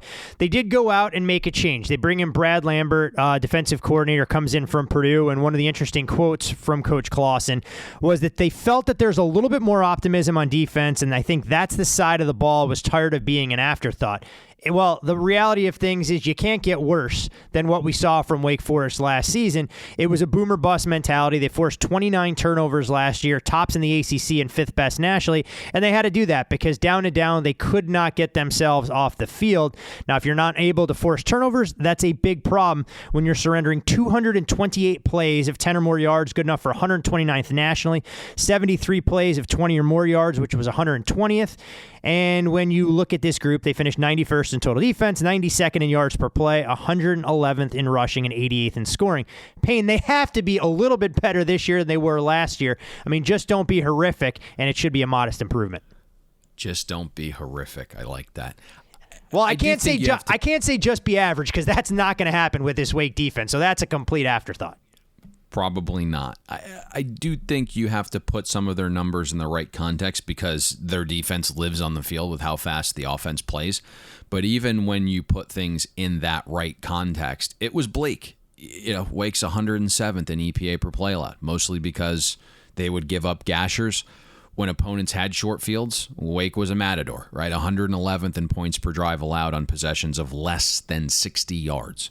You could bully Wake in the trenches, to your point, outside the top 100 in both adjusted line yards and opportunity rate. And as you would expect, right, with a horrific EPA per play allowed, Wake gave up 228 chunk plays, another 73 plays of 20-plus. And the kicker, you mentioned the 29 turnovers last season. That was the fifth most in the country. Yes, on the field more, so they will turn opponents over more. But that number is so large, it typically means regression's near. And because Wake doesn't recruit at the highest level and admissions are so tough, it's impossible to load up on transfers that actually upgrade the on-field product. So Clawson decided the best way for that quick fix was to reboot the entire defensive coaching staff. New DC, new linebackers coach, new safeties coach. You referenced Brad Lambert. He is Wake's new DC, comes over from Purdue after 1 year. At Purdue, he inherited a unit that finished 60th in defensive efficiency. They improved to 34th under Lambert. Prior to Purdue, Lambert spent 2 seasons at Marshall as their defensive coordinator. In his final year with the Herd in 2020, Marshall finished 22nd in defensive efficiency. Lambert is also a familiar name for Wake fans. He was there for nearly a decade from 2001 to 2010. His final 3 seasons during that stint and as Wake's defensive coordinator, he was very, very good, right? His defenses had an average efficiency rank of 56th those 3 seasons, and that's ultimately what landed him a head coaching job at Charlotte. I think you are going to see a 1-year boost with this new voice, and there are rumors out of camp that guys are flying around now, right? The defense was far more competitive during spring against the offense than they were last season. And Clawson's come out and said that he thinks this is his best defensive line yet and is comfortable rotating 9 or 10 guys, which obviously is important when you think about that frenetic pace its offense plays with. Look, if Wake's defense can go from really bad to below average, they're probably, and there isn't this massive regression offensively. Wake may have an outside chance competing for another conference title. But again, win totals have moved a bunch. Pro bettors are betting against all of this happening, and that's why Wake's win total has dipped from 9 to 8.5, right? Just kind of keeping all things fair here. Can't really argue with that, honestly, knowing how much has to go right on the offensive side for Wake to get back to that 9-win threshold. And for a program that you highlighted some of the challenges they have, from rigorous academics, even by ACC standards, to a small student body, Dave Clawson has done a miraculous job building this program into perennial contenders, coming up just short last year and winning a conference championship. When you look to one of Wake's rivals in state, it's the North Carolina Tar Heels, and they didn't clearly get to the mountaintop with Sam Howell under center. So a new regime will take over, and they find themselves listed at 30-1 to win the ACC at FanDuel Sportsbook, 6-1 to come out of the Coastal. Their win total sits at 6.5 over -120. Mac Brown has been highly lauded for the great recruiting classes that he's brought to Chapel Hill, and their number 11th class is the best ever in program history. You bring in a 5-star offensive tackle in Zach Rice, you bring in a 5-star defensive tackle in Travis Shaw, and suddenly these two become the top 2 recruits since Marvin Austin was on campus back in 2007. Returning production, well, that leaves a lot to be desired, and as we talked about, you don't replace an NFL caliber quarterback in Sam Howell, but Payne, I can make the case that last year when you watch Sam Howell, he was a far cry in his second season in Chapel Hill than what we saw the first year, and when you read some of the spring practice reports, a hotly contested battle between redshirt freshman Drake May and sophomore Jacoby Criswell. We know the key weapon that North Carolina will focus early and often will be Josh Downs, arguably not just the best slot receiver in the conference, but maybe in the entire country as he returns after having more than 100 catches a season ago. Part of Sam Howell's issues were a poor O-line. He did run himself into some sacks, started seeing some ghosts. Based on projections, there wasn't a team in the ACC that underachieved more than North Carolina last season, right? Double-digit win projections by some, finished with a losing record. We talked about North Carolina, I think, losing its 4 most efficient pass catchers and 2 NFL running backs after the 2020 season in our previews last June. And even with Sam Howell returning and Josh Downs having a monster season, Carolina's offense dipped from a fringe top 5 offense to a fringe top 25 offense. And you look, EPA per play was actually outside the top 35 last season as well. And when you put last season's disappointment in the context of it being Mac Brown's 3rd year at Chapel Hill and the way UNC's recruited, you could argue North Carolina was the most disappointing Power 5 team in the entire country, you know? And Sam Howell's obviously gone. What I am hearing is Drake May is the slight leader in the clubhouse, but to your point, there is this QB battle that's going to leak into fall camp with Jacoby Criswell. Mac Brown's also hinted at having great success playing 2 quarterbacks at previous points in his career, so I think we probably see both, potentially all season long.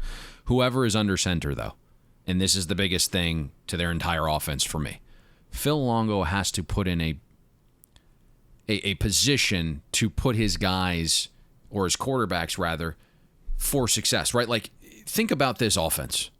Sam Howell held the ball last year for nearly 3 seconds before letting it rip. Partly on Howell, mostly on Phil Longo. Everything is like a deep shot down the field. It drives me nuts, right? And we love play action, but that takes time to develop. So last season, Howell threw with play action on 49% of his attempts. More than 20% of Howell's attempts were 20-plus yards. You can't do those things and then wonder why your offensive line's outside the top 120 in both standard down and passing down sack rate allowed, right? UNC loses its top 3 offensive line starters. You have the freshman tackle, Zach Rice, who you referenced, the number 1 offensive tackle in the 2022 class. He's likely going to be a day 1 starter. There was a lot of poor injury luck for UNC's offensive line as well. I do think we'll see some improvement, but Longo's system has to mesh with what's up front better. And I am hearing more misdirection, more rolling the quarterbacks out this season to kind of assist this O-line with some question marks. UNC was outside the top 40 in early down EPA. Mac Brown apparently took an analytics class this offseason because he's referenced them anytime a microphone's in front of his face. You can't teach an old dog new tricks, apparently. He keeps talking about picking up 5 yards on first down, so they're in a position to go for it more on 4th down this season. Okay, listen. It's about Phil Longo meshing this offense to its pieces better. He's kind of been bullheaded in this whole approach of like having the quarterback hang on to the ball, hunting deep plays. You got to kind of pick up what's given to you, like, 3, 4, 5 yards a chunk on first down, get it out quickly. UNC is also thin at receiver. They had 6 scholarship guys in that room during summer. They do add 2 more scholarship guys with freshmen that got on campus this month. You have the ultra-talented Andre Gruen Jr., but UNC, I'm hearing, wants to add another guy via the portal. We'll see. Tight end room is deep, and they love Bryson Nesbitt to the point if you watched UNC's spring game, Nesbitt lined up at outside receiver. They motioned him into the slot. They used him in line at times. Their hope is Nesbitt becomes the complementary piece to Downs. We got a small taste of that last season where Nesbitt only saw 9 targets, but when he was on the field, 59% of the routes came from the slot, 11% out wide, 30% in line. Nesbitt didn't have enough targets to qualify, but averaged 4.3 yards per route run in a very small sample. He is going to be kind of the number 2 guy, their hope is. The good thing here, Todd, FAMU, App State, Georgia State to start the season. The latter 2 aren't pushovers, but you have 3 games to kind of find your quarterback and get the offense up to speed before hosting Notre Dame. As a whole, though, not an easy schedule for Phil Longo's offense this season. North Carolina faces 2 defenses we project to finish top 10 in efficiency and 3 more inside our top 40.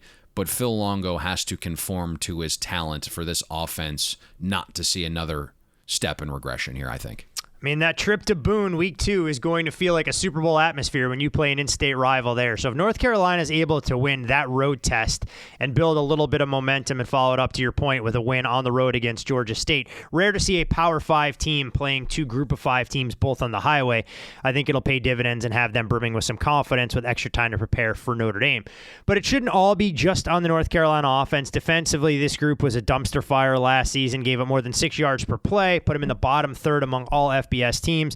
North Carolina has given up fewer than 400 yards per game over the course of an entire season once, Payne, in the last 5 years. Somewhere you have to get stops, but there is reason to be optimistic about what North Carolina brings back in the secondary. Tony Grimes should project to be one of the top defensive backs to come off the board when he's draft eligible next year. We saw how much better this group was when Storm Duck was able to stay healthy, but there's a lot to be desired as far as the defensive line play and the linebacker group. Gene Chizik, no doubt, has his hands full in taking over as defensive coordinator. You remember the conversation we had during last year's preview about UNC's defense taking the next step? I do not remember it exactly. So okay. We discussed that because we knew there was an obvious dip coming offensively. And we thought that could happen the way North Carolina recruited in 2019 and in 2020. And instead, UNC went from a fringe top 50 defense to finishing outside the top 100 in schedule adjusted efficiency and EPA per play. A lot of it was due to some injuries that you referenced.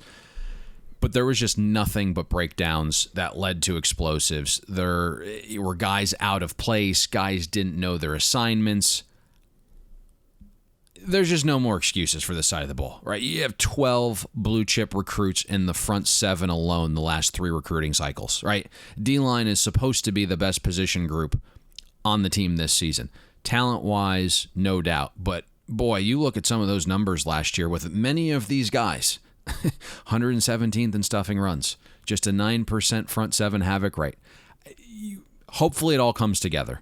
And we kind of referenced him at the top. The man that's tasked with putting it all together is Gene Chizik. Big name, 2 national championships. I'm actually more excited about the co-DC, Charlton Warren, who comes over from Indiana, knowing he took 2- and 3-star kids and improved the Hoosiers defense in a big way, going up against better players and teams in the Big Ten, okay? I'm more excited about him. Now, the word is UNC is going to play a traditional 4-3 defense. Lots of focus on going back to basics and making things easier to absorb for the players, simplify things. The other aspect that's been preached is communication.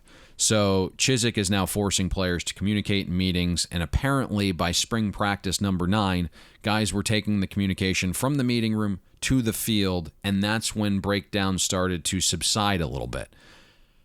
Candidly, I think Gene Chizik has an easy job if improvement is what you're after here, right? With the talent UNC has on this side of the ball, it shouldn't be hard to look good taking a defense from outside the top 100 and getting them back into the 50-60 range, okay?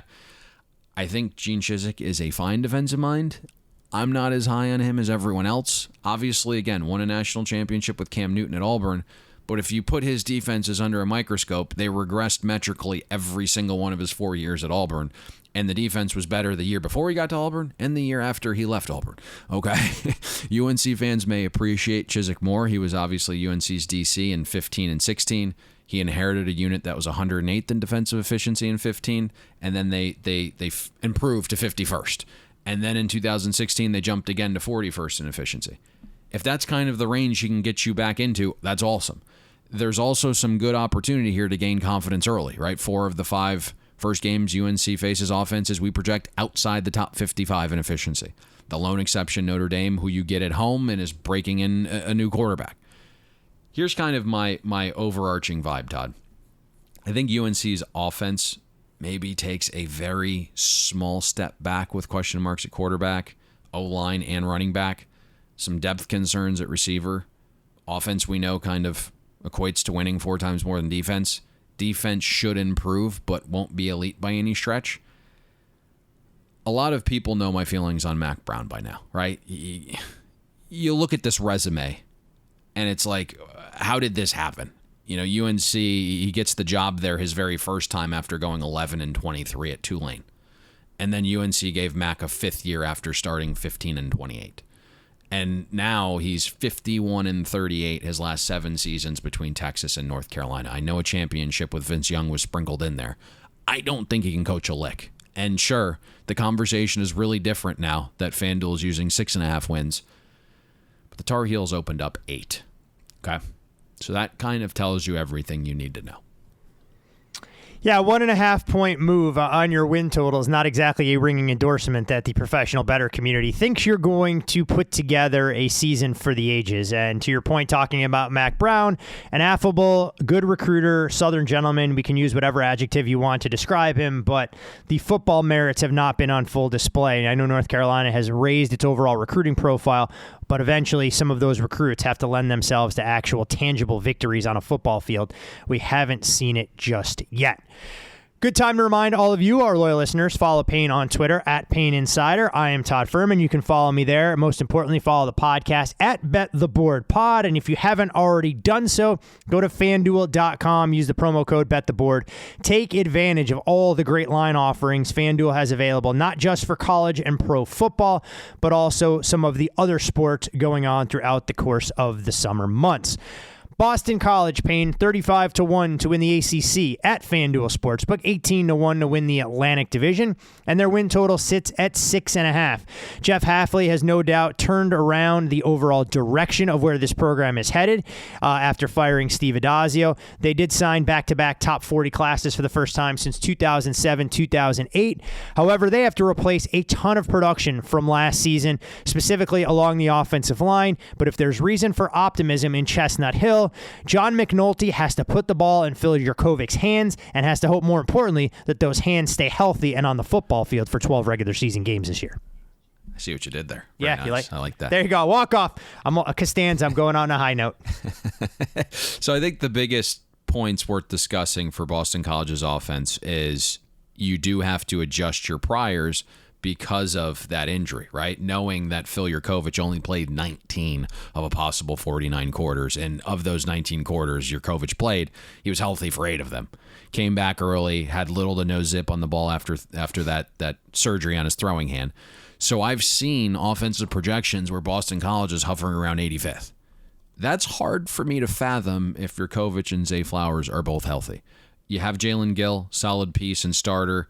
The star of camp has been Tajay Johnson at 6'3". He provides a different style of pass catcher than Flowers and Gill. Jaden Williams is solid, and then you have a freshman scat back in Xavier Coleman, who's basically been a star of camp. He's a dynamic pass catcher out of the backfield. You also have former 4-star Notre Dame tight end George Takis transferring in because of BC's new offensive coordinator, John McNulty. McNulty was Notre Dame's tight end coach. If you look at college football data, 2 tight end sets reached a 6-season usage peak last year. So I would expect a lot of that as well. Specific to McNulty, guys I speak with feel that's a home run hire. He's coached at all levels, and he's coached some of the best NFL players. BC will still run a pro-style offense, but it's going to look a lot more innovative and look like a 2022 type offense is what I'm hearing. The biggest question mark on offense is the O-line. Only 1 starter returns in Christian Mahogany. There's high hopes for Ozzie Trapilo, who started 2 games last season. He's a 4-star top 200 kid from the 2020 class. Projected starting center Drew Kendall from the 2021 class is one of the 5 highest recruits in Boston College history. Now, O-line is certainly a position that requires continuity. And you listen to a lot of guys that covered Boston College intimately say last season's O-line was the best in recent memory. Only one of the 4 starters that left got drafted. and the O-line was outside the top 90 in line yards, opportunity rate, and stuff rate allowed. Zion Johnson is certainly a massive loss, but I think McNulty tries to get the ball out of Jurkovic's hands a little quicker to help the O-line and allow Zay Jones to operate more after the catch. If you look at Jurkovic last year, held on to the ball for more than 3.5 seconds on average. That turned into a 41% pressure rate and the early season injury. So I think that's something to look for here in a little bit of a changing of what Boston College's offense could look like as we project ahead. Other concern is BC's schedule. An absolute bear by ACC standards. 7 defenses on Boston College schedule. We project to finish inside the top 45 in efficiency. Of those 7, Bill Connolly actually projects as well 4 to be inside his top 15. So this could be a situation, Todd, where BC's offense is improved, but you might not see it as a fan on the scoreboard, but rather some of the schedule-adjusted metrics. So something to think about as we project ahead. Yeah, I mean, there don't appear to be any real gimmies on the schedule for BC early on. I know people go, oh, Rutgers week 1, that should be a win at Virginia Tech, who breaks in a new head coach and Brent Pry and a slew of questions, but no road game in conference should ever be assumed to be a formality. Other than the main game, I mean, Boston College is going to have to figure out their identity real quick, and while I like the general trajectory of the program, I think there are plenty of concerns to have along that offense that you highlighted. Now, defensively, hey, look, that's Hafley's calling card, and they were good in that particular side of the ball. Finished 4th in the league from total defense, 3rd in the nation against the pass, but a lot of times teams didn't have to throw on them because they were able to run with minimal resistance. Obviously, the key for any good pass rush to stay stout is being able to generate a pass rush, something that they weren't able to do last year. When I look at Boston College defensively, I maybe have more concerns on this side of the ball than I do with what we're going to get offensively, because at least Phil Jurkovich can mask some of those deficiencies. Yep. Well, listen, we really like Jeff Hafley. We understood what his recruiting prowess was. He's having a little bit more difficult time getting those recruits to BC, and it didn't help with what's going on at Notre Dame because Marcus Freeman is just becoming a recruiting monster.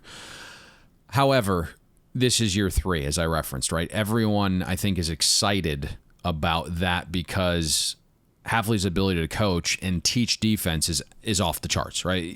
No doubt he can recruit. Players really like him. They trust him. But to your point, it's not all perfect. But if you look at the product, it has improved each season, right? Hafley inherited a defense that was 110th in efficiency. You had improvement back-to-back seasons, and last year BC did leap to a fringe top 60 defense, both in EPA per play allowed and schedule-adjusted efficiency. 7 starters do return. You can tell how buttoned up Hafley's unit is because guys are rarely out of position. If you look at things like missed and broken tackle rate, BC was one of the best in the country in 2021, so they don't give up excessive yardage after first contact. When opponents got inside their 40, BC did a good job limiting points.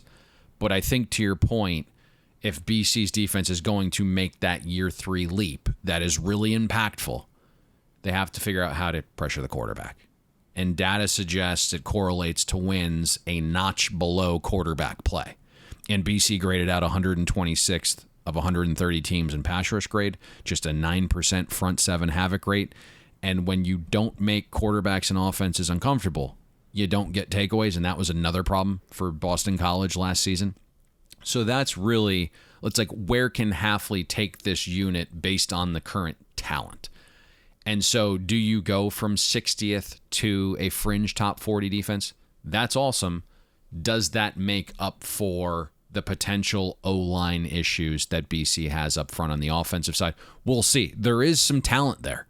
And I don't think the drop-off will be as large as a lot of BC pundits believe along the offensive line. But if that does become the ultimate problem, coupled with this schedule, I mean, I don't know. I feel like, that the range odds makers are putting them in here at like 6.5 is probably right. I mean, this is a BC team, and we've said it time and time again. We do these preview podcasts that the football product on the field week to week could be better and should be better, especially if Jurkovec is healthy, than what we saw last season. But the schedule may not allow for that to translate in the win-loss column.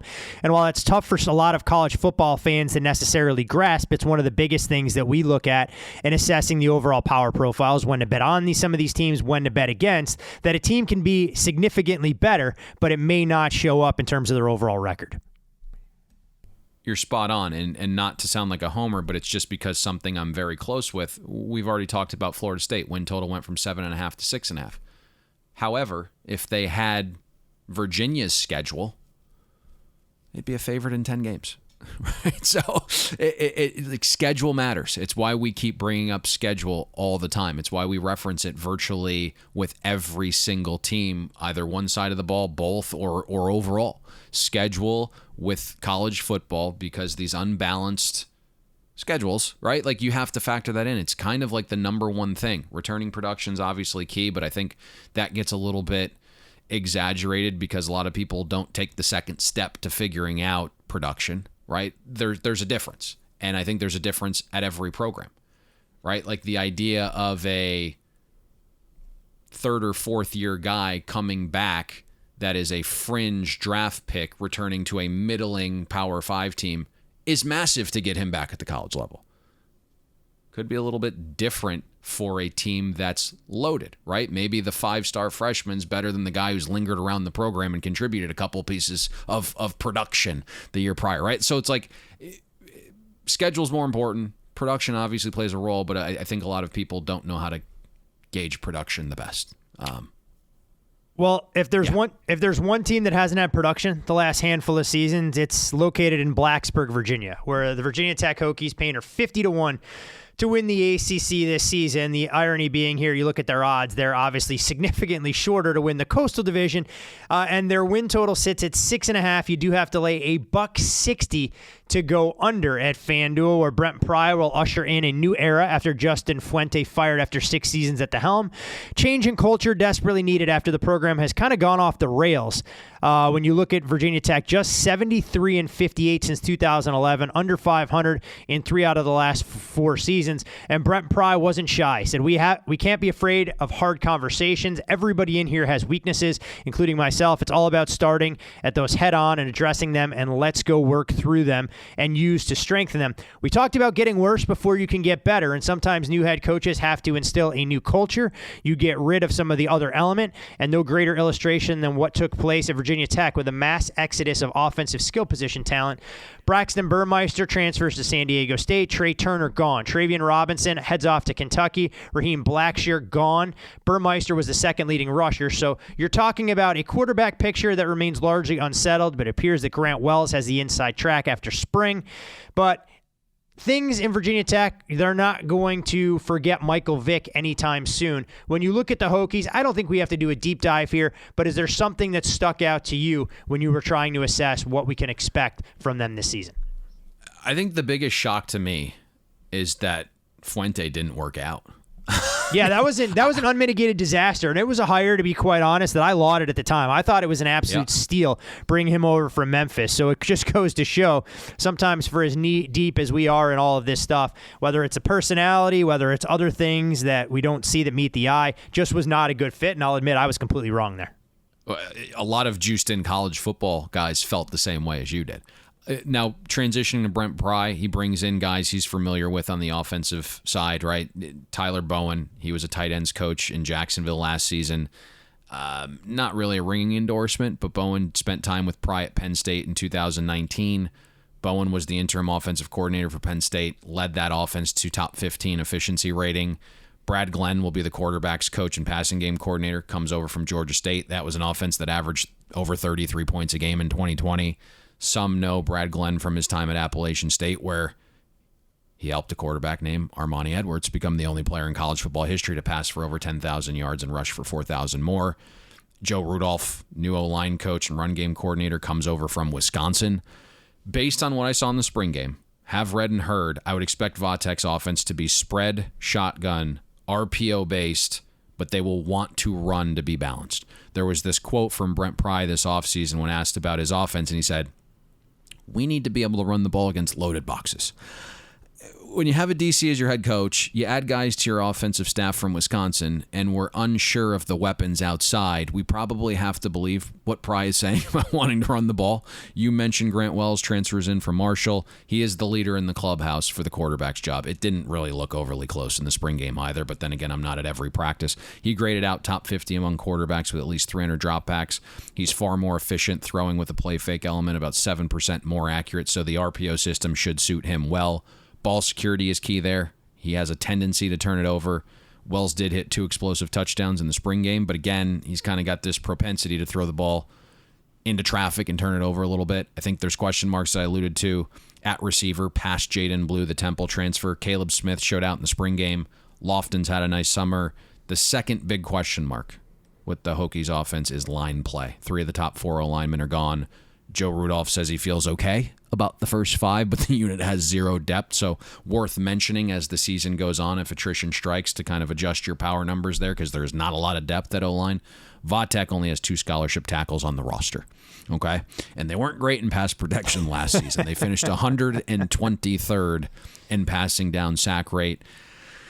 So Vatek needs to add, I think, another scholarship body from the transfer portal at tackle. Would expect at least 2 offensive lineman bodies from the portal are added from now until game 1. It's going to be a work in progress offensively. You look at the Power 5 schedule of defenses Vatek's offense will face. We're projecting 10 of those defenses to have an average efficiency rank of 71st. So, it's not too daunting. Probably worth mentioning the other way to score points, Todd, before we kick it to the defense, and that's special teams.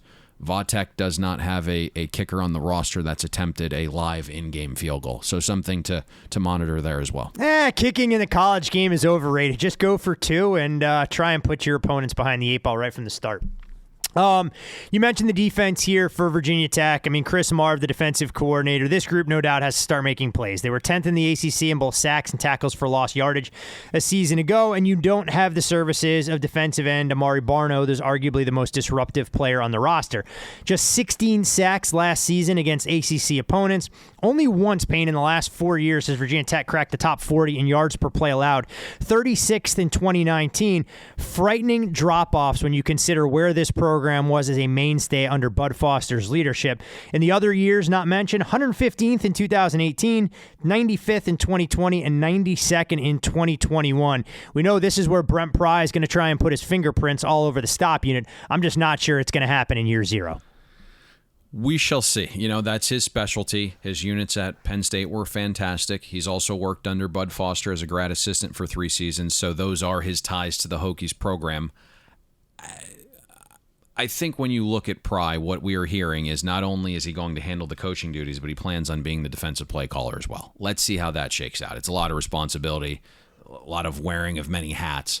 I think the one thing we know, though, is Pry is well respected in terms of his defensive capabilities. And you look at his 6 seasons as defensive coordinator at Penn State, Pry never had a defense finish outside the top 25 in efficiency, had 2 defenses finish top 10. The average rank of Pry's PSU defenses over his 6-year stretch as DC, 13th in efficiency. So, to your point, I don't know if it's going to look like that in year 1, but I do think it certainly makes some progress.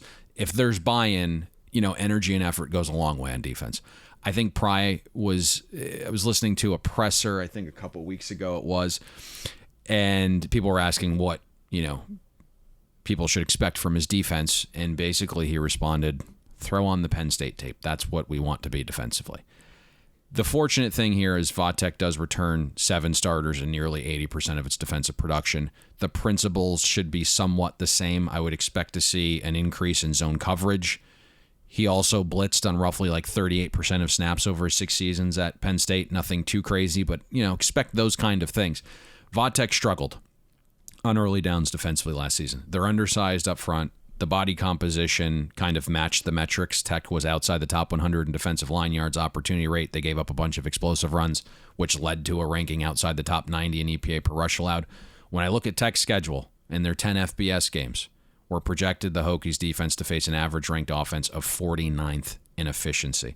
While I don't know how good Vatek will be, The schedule in general is extremely manageable to start and finish the season. There's a 4-game stretch in October at UNC, at Pitt, host Miami, at NC State. That's the tough terrain. But there's questions about 3 of those teams, I think. UNC and Pitt replacing starting quarterbacks. Will Miami be as good as ESPN and other media outlets want them to be? NC State, the toughest of the bunch, clearly. But the month of November is Georgia Tech, Duke, Liberty, and hosting Virginia. There's a reason books open Va Tech at 5.5 wins, and we're about a game off our number, and now FanDuel is using 6.5. So, well, it might not be what Va Tech fans want it to be of the glory days. There is at least some positive sentiment relative to where the market opened on Va Tech. Yeah, I mean, getting to a bowl in Brent Pry's first season should be considered a win. If you're able to do that, and Tony Elliott struggles with one of your bitter rivals in Charlottesville, suddenly Virginia Tech's able to begin recruiting the state again and start on the path and road to recovery to what was once a proud football program that had that blue-collar identity from a hard-hitting physical defense.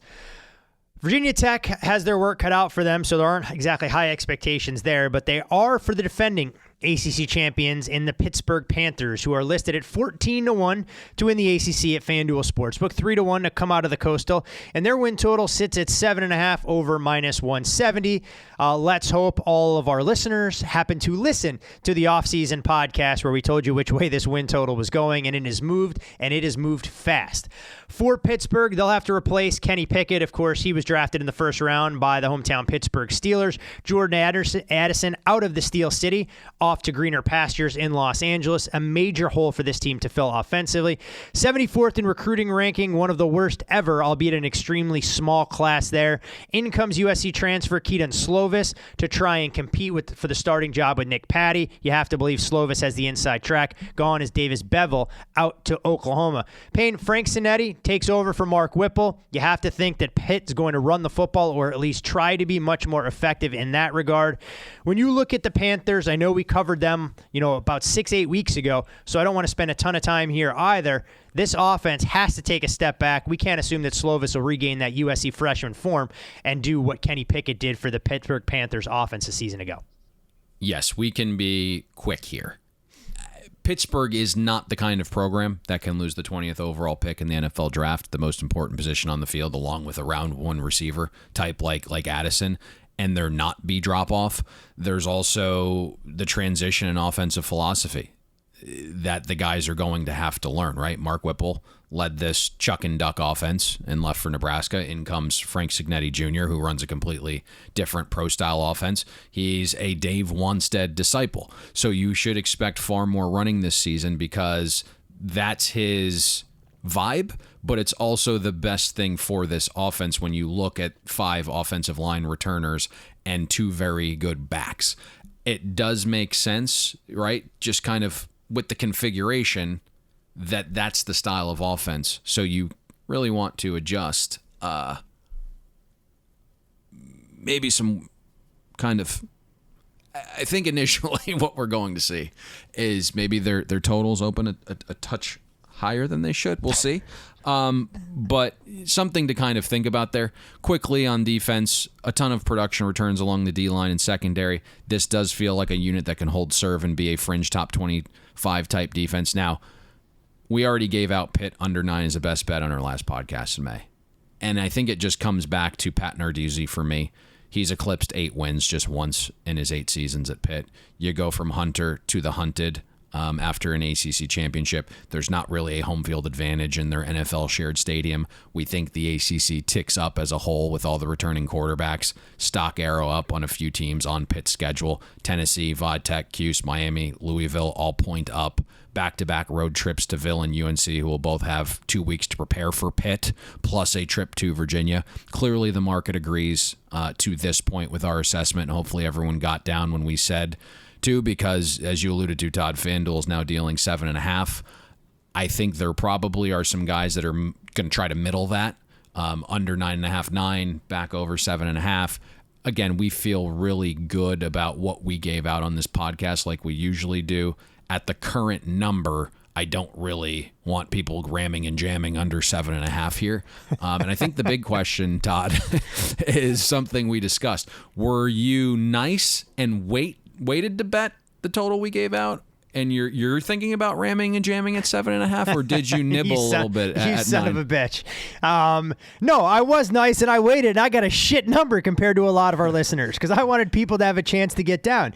So I had to be sneaky. I had to construct my bet. I had to use a couple of my deep stable of individuals that can help me and plunk down a few bucks here and there. So do I have a full position under 9 at the price that we gave out? No, but I have enough where I feel comfortable going under 9 at various prices of minus $1.10, minus $1.20, I think up to minus $1.35. So at least I was able to get down. But because I am a team player and giving our listeners access to some of the numbers we bet into, I wanted to wait, be patient, and give them at least a 48-hour window to get down at the best numbers in the market.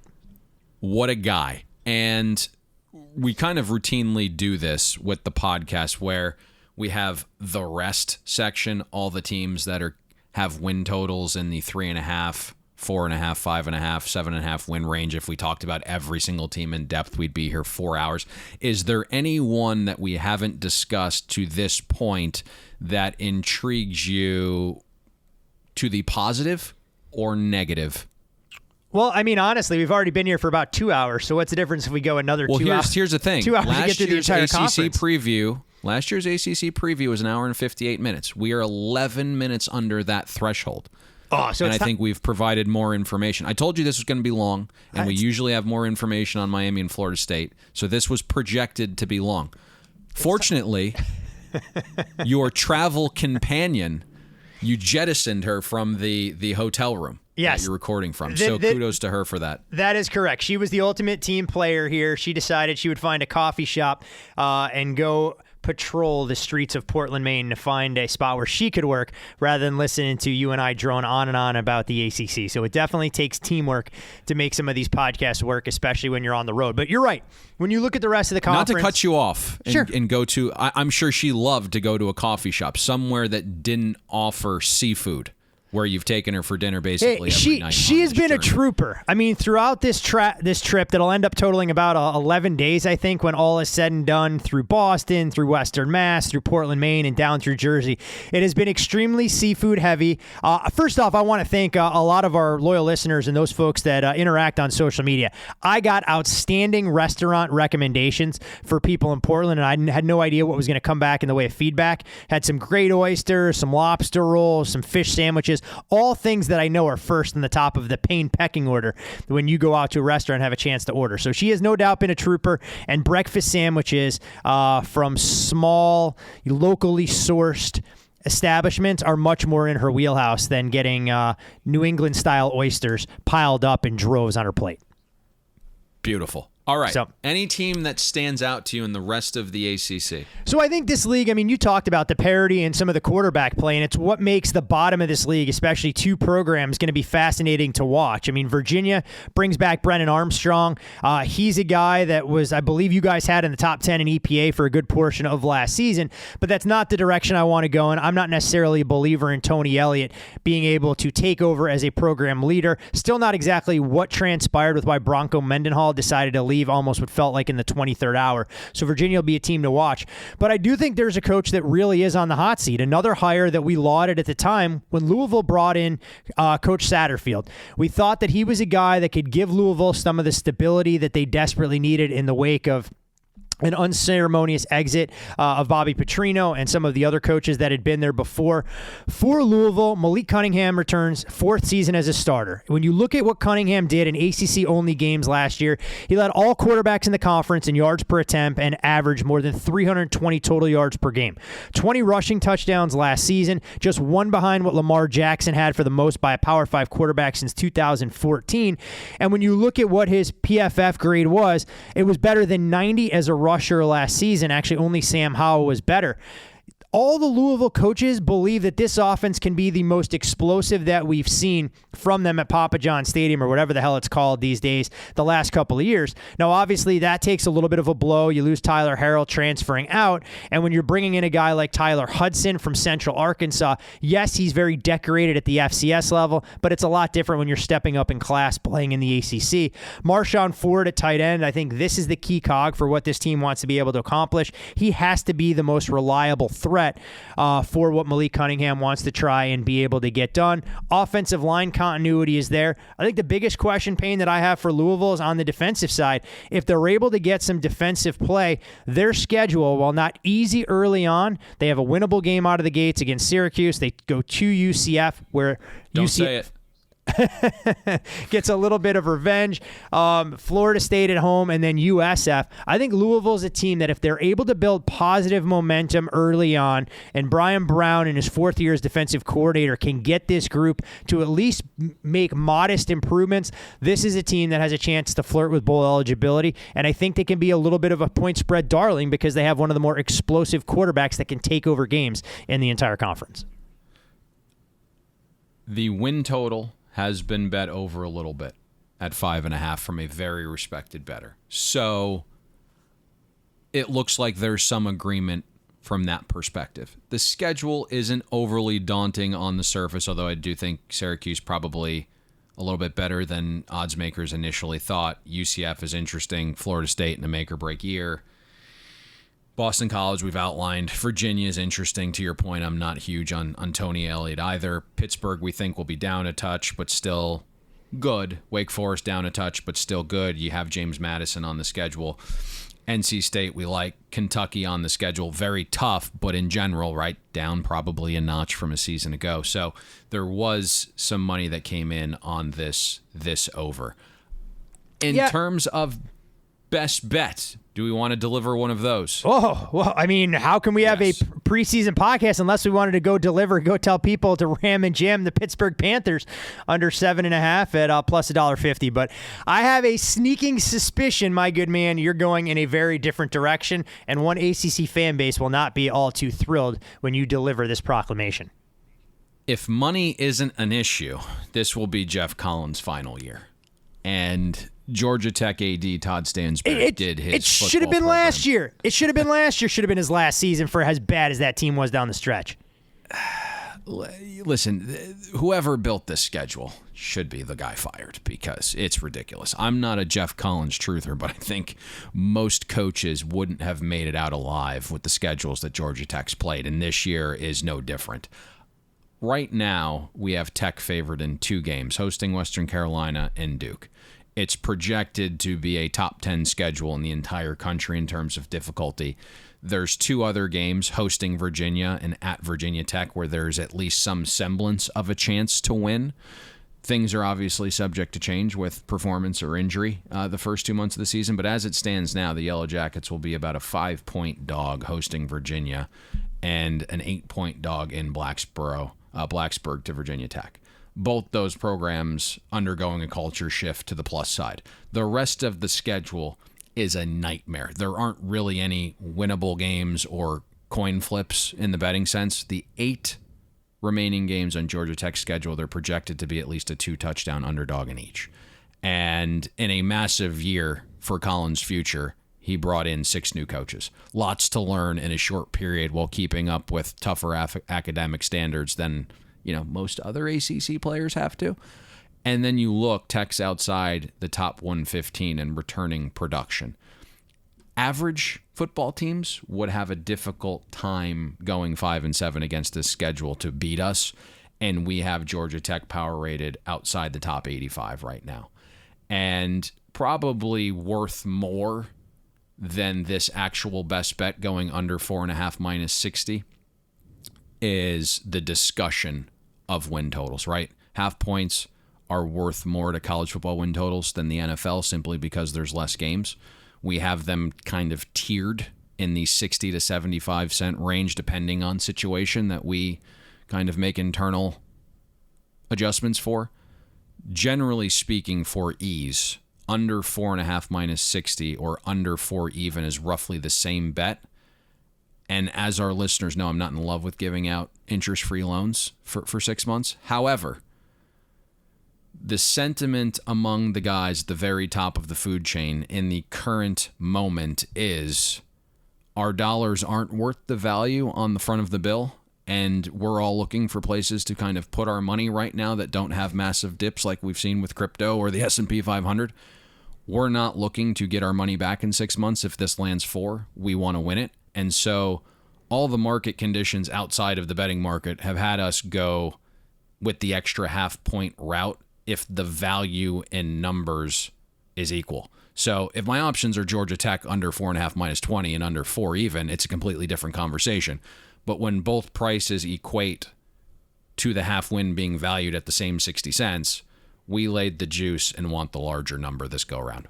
Look at that. Not only do you get wins around these parts, you get economic lessons on top of everything else. I have seen a number of shops at 3.5. So obviously, as always, you, our loyal listeners, shop around, take advantage of the best numbers at your disposal. Baby. So FanDuel. That's what I'm saying. Use the link in the description of the podcast. Sign up. There we go. You can go under 4.5 minus 60. See, there you go. You're giving out the perfect disclaimer here, and to support our sponsors, where people should be doing a lion's share of their betting to begin with. Overall, buddy, first preview podcast, one of 13, that's just sent chills down my spine, even speaking it into existence. You know, you're feeling like you're starting to gain that swagger, that level of confidence back, because I know if there's one guy from the professional bettor side of things that looks forward to college football more than you, I haven't met him yet. Well, here's the thing. There was a lot more oomph, a lot more energy from me, as our loyal listeners know, and they go to war with us. By the time we get to football season, where we're recording 3, 4, 5 pieces of content a week on top of me keeping up with all of the actual betting, and I'm on 3 and 4 hours of rest, there's a little bit more crankier versions of myself. There's not as much long-winded enthusiasm from myself. So they've all learned to live with that because the product is so good. But this is probably peak pain right now. We like peak pain around these parts. This is our favorite pain. It's not Independent George. We're not killing Independent George. We want peak pain. We want to carry that all the way through the start of football season. And hopefully this same level of energy, excitement, and enthusiasm as it pertains to college football will carry all the way through until they hand out all those conference championship trophies in early December. By the way, and this will probably add some pressure to the individual, but I am out on the recruiting trail over the next couple of weeks, hoping to recruit someone into the college football fold for us. So we will keep you apprised of that. Fingers crossed. We could be having a gentleman join us. We shall see. Does that mean you're going to have to be in? So there will be a dinner, a meeting of the minds. You are invited to that dinner. I'm not sure what date it is. I'm invited. I'm glad I'm invited here. I figured I would just get a memo. Some steak and some mashed potatoes. I figured I would just get a memo. Hey, we've secured the bag, and this is how it's going to work. I wasn't sure I was going to crack the dinner invite list because, sometimes every now and again I can be more of a hindrance than I can be advantageous for the overall bet the board recruiting pitch. You be the negative recruiter. You just talk badly about everybody else. I'll be the positive guy. All right, that's fine. That'd be a nice role reversal then. If I'm going to go out there trash the rest of the industry to the benefit of us recruiting top-tier talent, because we do need to land a couple of 5 stars here, take some of the pressure off of us, share those responsibilities, so it should be fun either way. It's always enjoyable, buddy, anytime you make your way out to the desert. I think at last check of the weather, it was about 113 degrees, so maybe it'll cool off a little bit by the time you're out there. You took us past the 2-hour mark. I know. I was officially sandbagging. I was officially sandbagging to try and make sure that this is now the single longest podcast ever recorded for Bet the Board. So now that we've achieved that goal, it is. I can tell people to follow you on Twitter at Payne Insider. They can follow me there as well. Most importantly, follow the podcast at Bet the Board Pod. Plenty of announcements about the other preseason podcasts and maybe a few other tricks we have up our sleeves in the coming weeks. And on that note, do you have anything you'd like to get off your chest until we reconvene in early July?